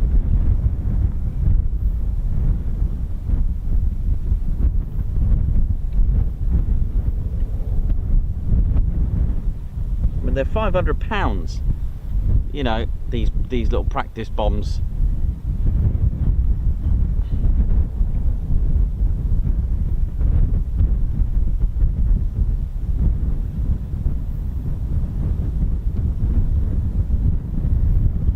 It's quite a bit, 500 pounds. It's not easy. They are filled with cement. Depending on their state, they can be reused because they are inert. The only thing that's not inert is the actual laser guided electrical components to it.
317 Holbeach range. Good afternoon. Continue inbound range code QFE 1016. Oh, who have we got here? Continue inbound range code 1016 to a single foot. 10 degrees right to Chapter 17 Holbeach, roger. Do you require Holbeach weather? I think we got another hawk. Chapter 17 Holbeach, surface wind 26010 knots. Visibility 31 kilometres, no weather. Fuel at 3,800, broken at 5,500. Squawk 7002 at range boundary. Advise change to primary. Chapter 17 Holbeach, we have a maintenance vehicle on the range at the moment. With you being dry, are you happy for that to maintain? W17. Okay, well, we got a hawk. 317, new QFE just changed 1017. New QFE 10177.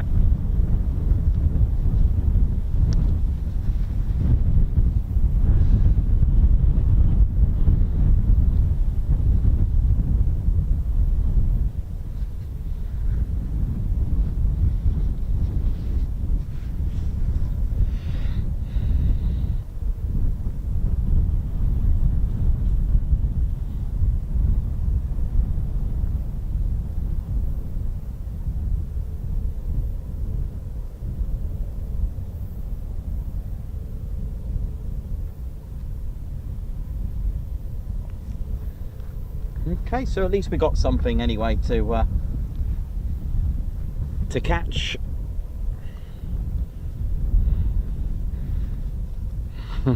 There was one earlier today as well, so at least it's at least we've had something anyway.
Well, we've got some Belgian F-16s nearby. They're very high and dry. I don't know where they're off to.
Join 1017, set jump 17.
just had a look in the corner of my eye. The maintenance crew have gone, so I'm just wondering, hopefully we may get something else later.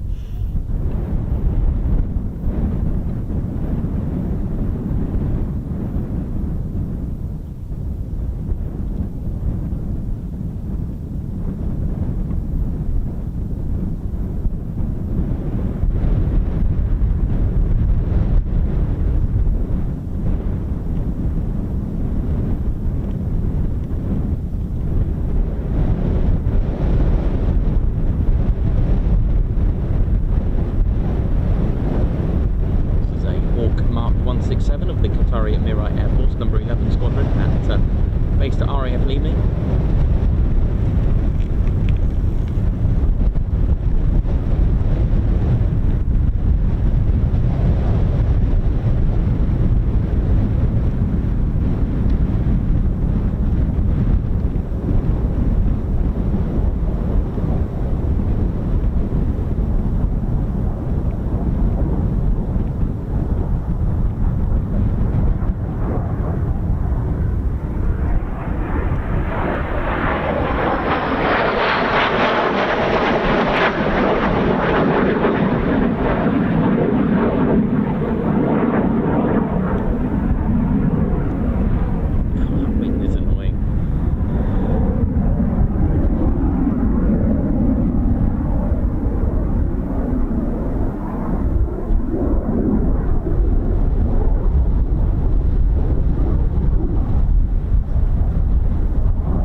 trust me, it's not easy with this wind pushing you constantly.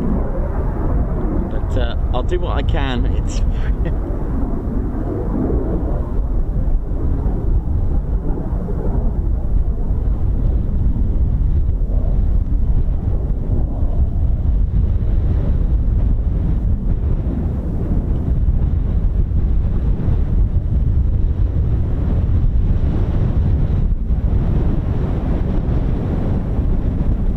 so yeah, these are training aircraft, so they are all family version. They're all two-seater. Have the student at the front, instructor at the back.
Yeah, a little bit of hawk action there.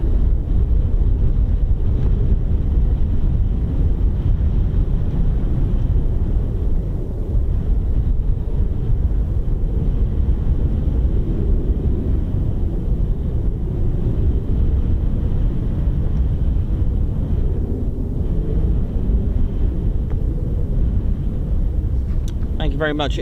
Honestly, it's really annoying. It's quite frustrating. The wind is, when I'm turning to the right, the wind's pushing me, which is fine. But when I'm panning to the left, I'm like, the wind's just battering me from the left. So I'm trying to match it, and then it will just stop. Like, you know, the changing in velocity of the wind, you can lose your balance, and it's just like, come on, because you know what I can do. No worries. Okay, so. Well, I'm not really sure how long to wait now. Not sure whether to hang on a little bit longer or finish up. Anyway, it's been good fun. We've had 2 Hawks and 2 F-35, so 3 sorties today.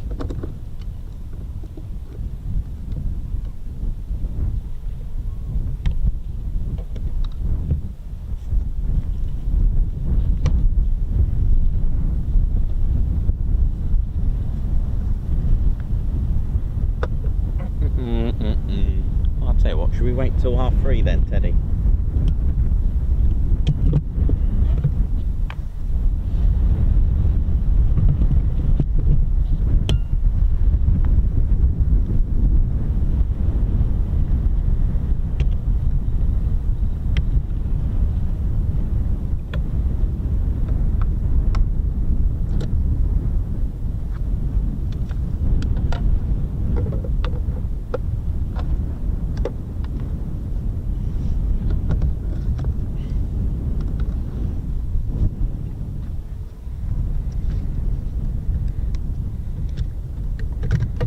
Lovely flying skills there. I don't know if you appreciated that, and got to sort of realise the skill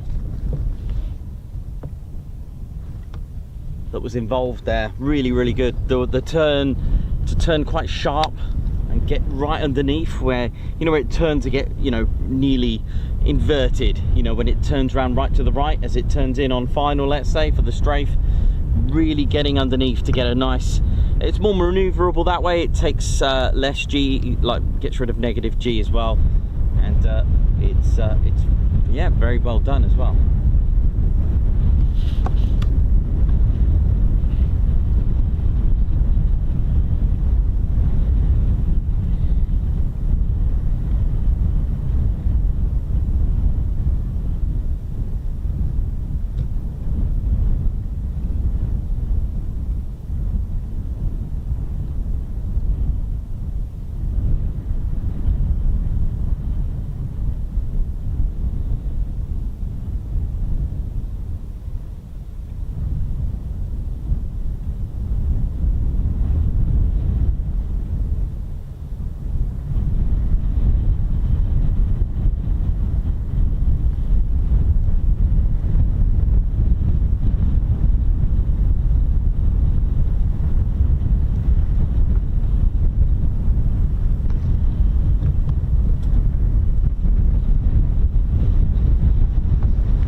Ted, you gonna be all right here, mate? It's a bit windy, mate. Your beret's gonna go flying on the range, and I'm gonna have to make a call. But wee Stevie boy, thank you very much for the super chat. Guards March, thank you very much. Reggie, you're only good with washing machines, pal. Mine's on the blink. Oh, yes. LEJ Approach, high five. Guards March, thank you for gifting a Ted Coningsby membership. Margot, thanks for the super sticker. Guards March. This is Davey. Congratulations, Mrs. Davey. Nice one, Bev. 25 months membership. Gary, high five. Guards March.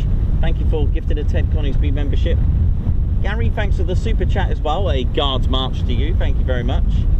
And another Guards March for Gary as well with the super sticker there. Thank you very much, Gary, for the support.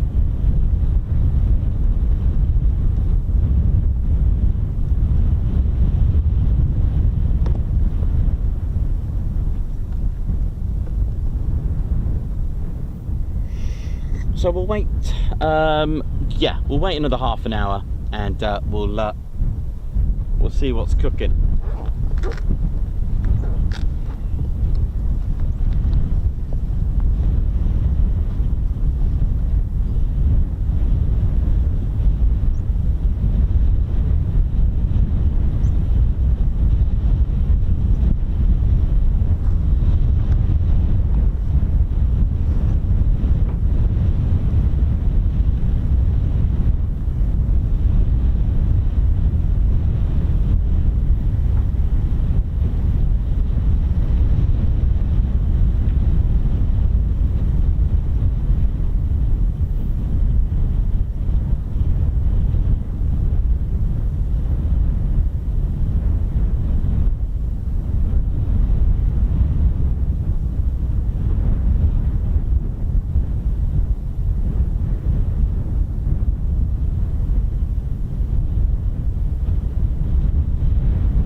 Light looks good on that now actually, doesn't it? Look at that. Pretty cool that.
How's it going, buddy? You alright? Yeah, you? Yeah, good, thanks. Lovely day for it, isn't it? Yeah. It's streaming still? Yes. Yeah. Yeah. I don't know whether you're going to get much more to do. Don't think we've got anything booked, but Okay. hopefully there'll be bootleggers. So we had some F-15s late yesterday. Like yesterday? Yeah. Alright. Yeah. So, Yeah, I might finish up in a bit anyway. Might call it yeah, a but day. they didn't come till 4 o'clock. They call on 5. Oh, okay, yeah, of course, yeah, government. So, yeah. Apart from that, we pick up the bus book on the floor. Yeah. Never know. Yeah, I might finish up. Yeah, I'll pass on that. Yeah. Is that target alright? That panel there looks crackling. It's valid. Yeah. Been out there and we picked up 310 more brands off there. Yeah. Been hammering this week, Yeah. Yeah. yeah. Nice Well, one. everywhere took an hammering with the F-15. Yeah, of course it does. Take care, man. Thanks. Cheers, mate. Cheers, mate.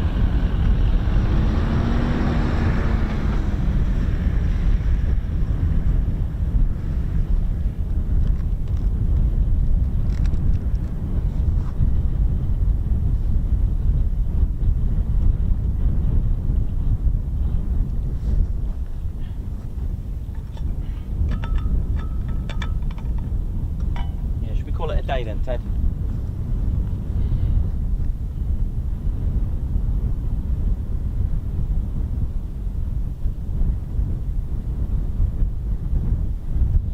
Yeah, we'll call it a day. Come on then.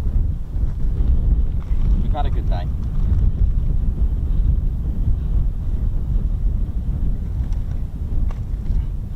Get rid of the rubbish.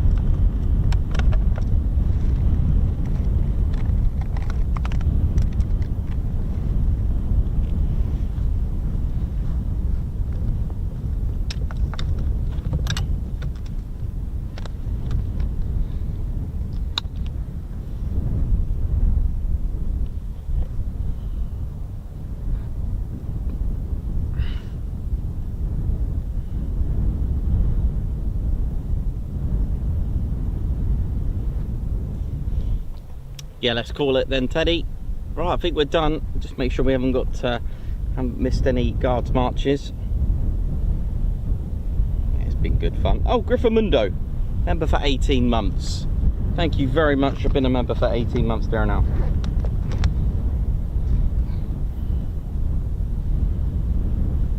Thank you very much, guards march to you. So, ladies, gents and teddy bears, thank you very much for tuning in today on this wild one. It was all right, wasn't it? You know, at the end of the day, you know the luck of the draw, you know how it is. We got to see two pilots training with their strafing all the way from RAF Leeming, which is always good because they are the future of combat-ready fighter front line. Do you know what I mean? So that's pretty cool stuff. And of course, we got to just about see two F-35s doing some dry strafing as well. You know how it is. You get some busy days, you get some good days, you get some quiet days, and you get some interesting days. And it was certainly interesting today with all the things we've seen. We've seen the maintenance, seal, and a seagull or a gull happily hunting for a crab and gulped it. So thank you very much. So as we do, ladies, gents, teddy bears, thank you very much to Holbeach Tower and all the crew as well, all the maintenance from Landmark, and of course all our viewers and members. Thank you very much for tuning in, and I hope you enjoyed today. And right, well, we'll see you on the next one, which is tomorrow. We nearly did the whole 5. It's always good when we get 5 in, you know, we get 5 streams in, and hopefully look forward to seeing you on the show tomorrow bright and early, I reckon. So what do you reckon, Ted? Yeah, my name's Nikos, cameraman, historian and commentator. This is our squadron leader, Ted Coningsby. You've been watching the Ted Coningsby Channel live here at RAF Holbeach Air Weapons Range. So, for the last time for today, it is see you soon, wish you well, see ya! Hit the button, Ted, hit the button.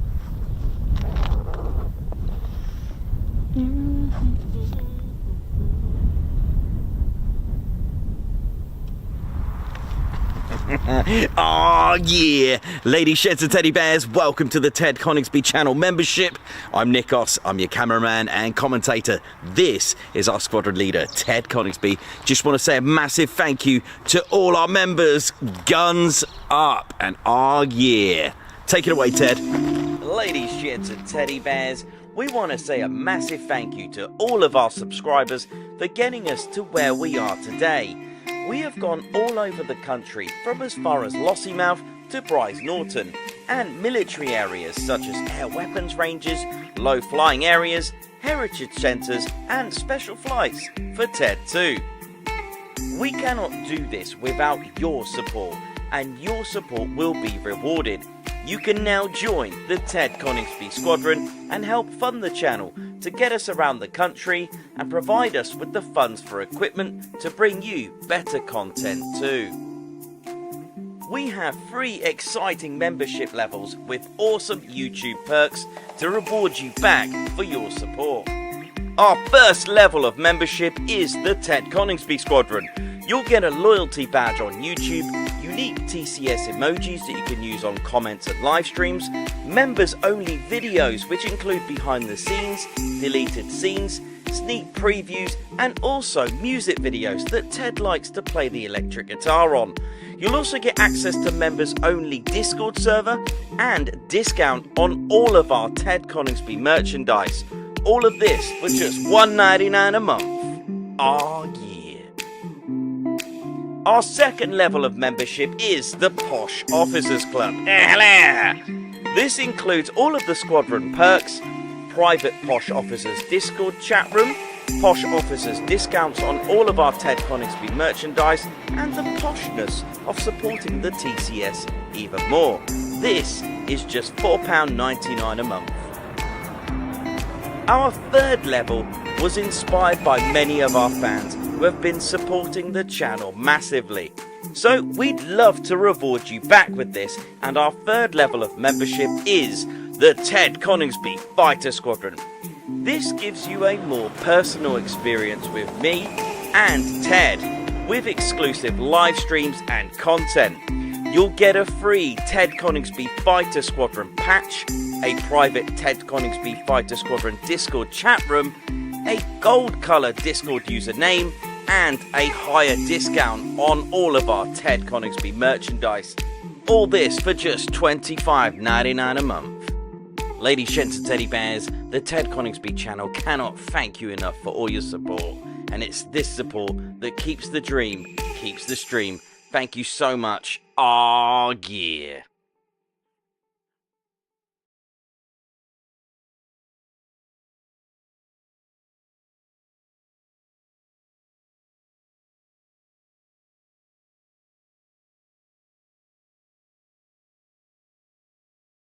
Right, Golf India, Bryce Circle 1, right into an 814.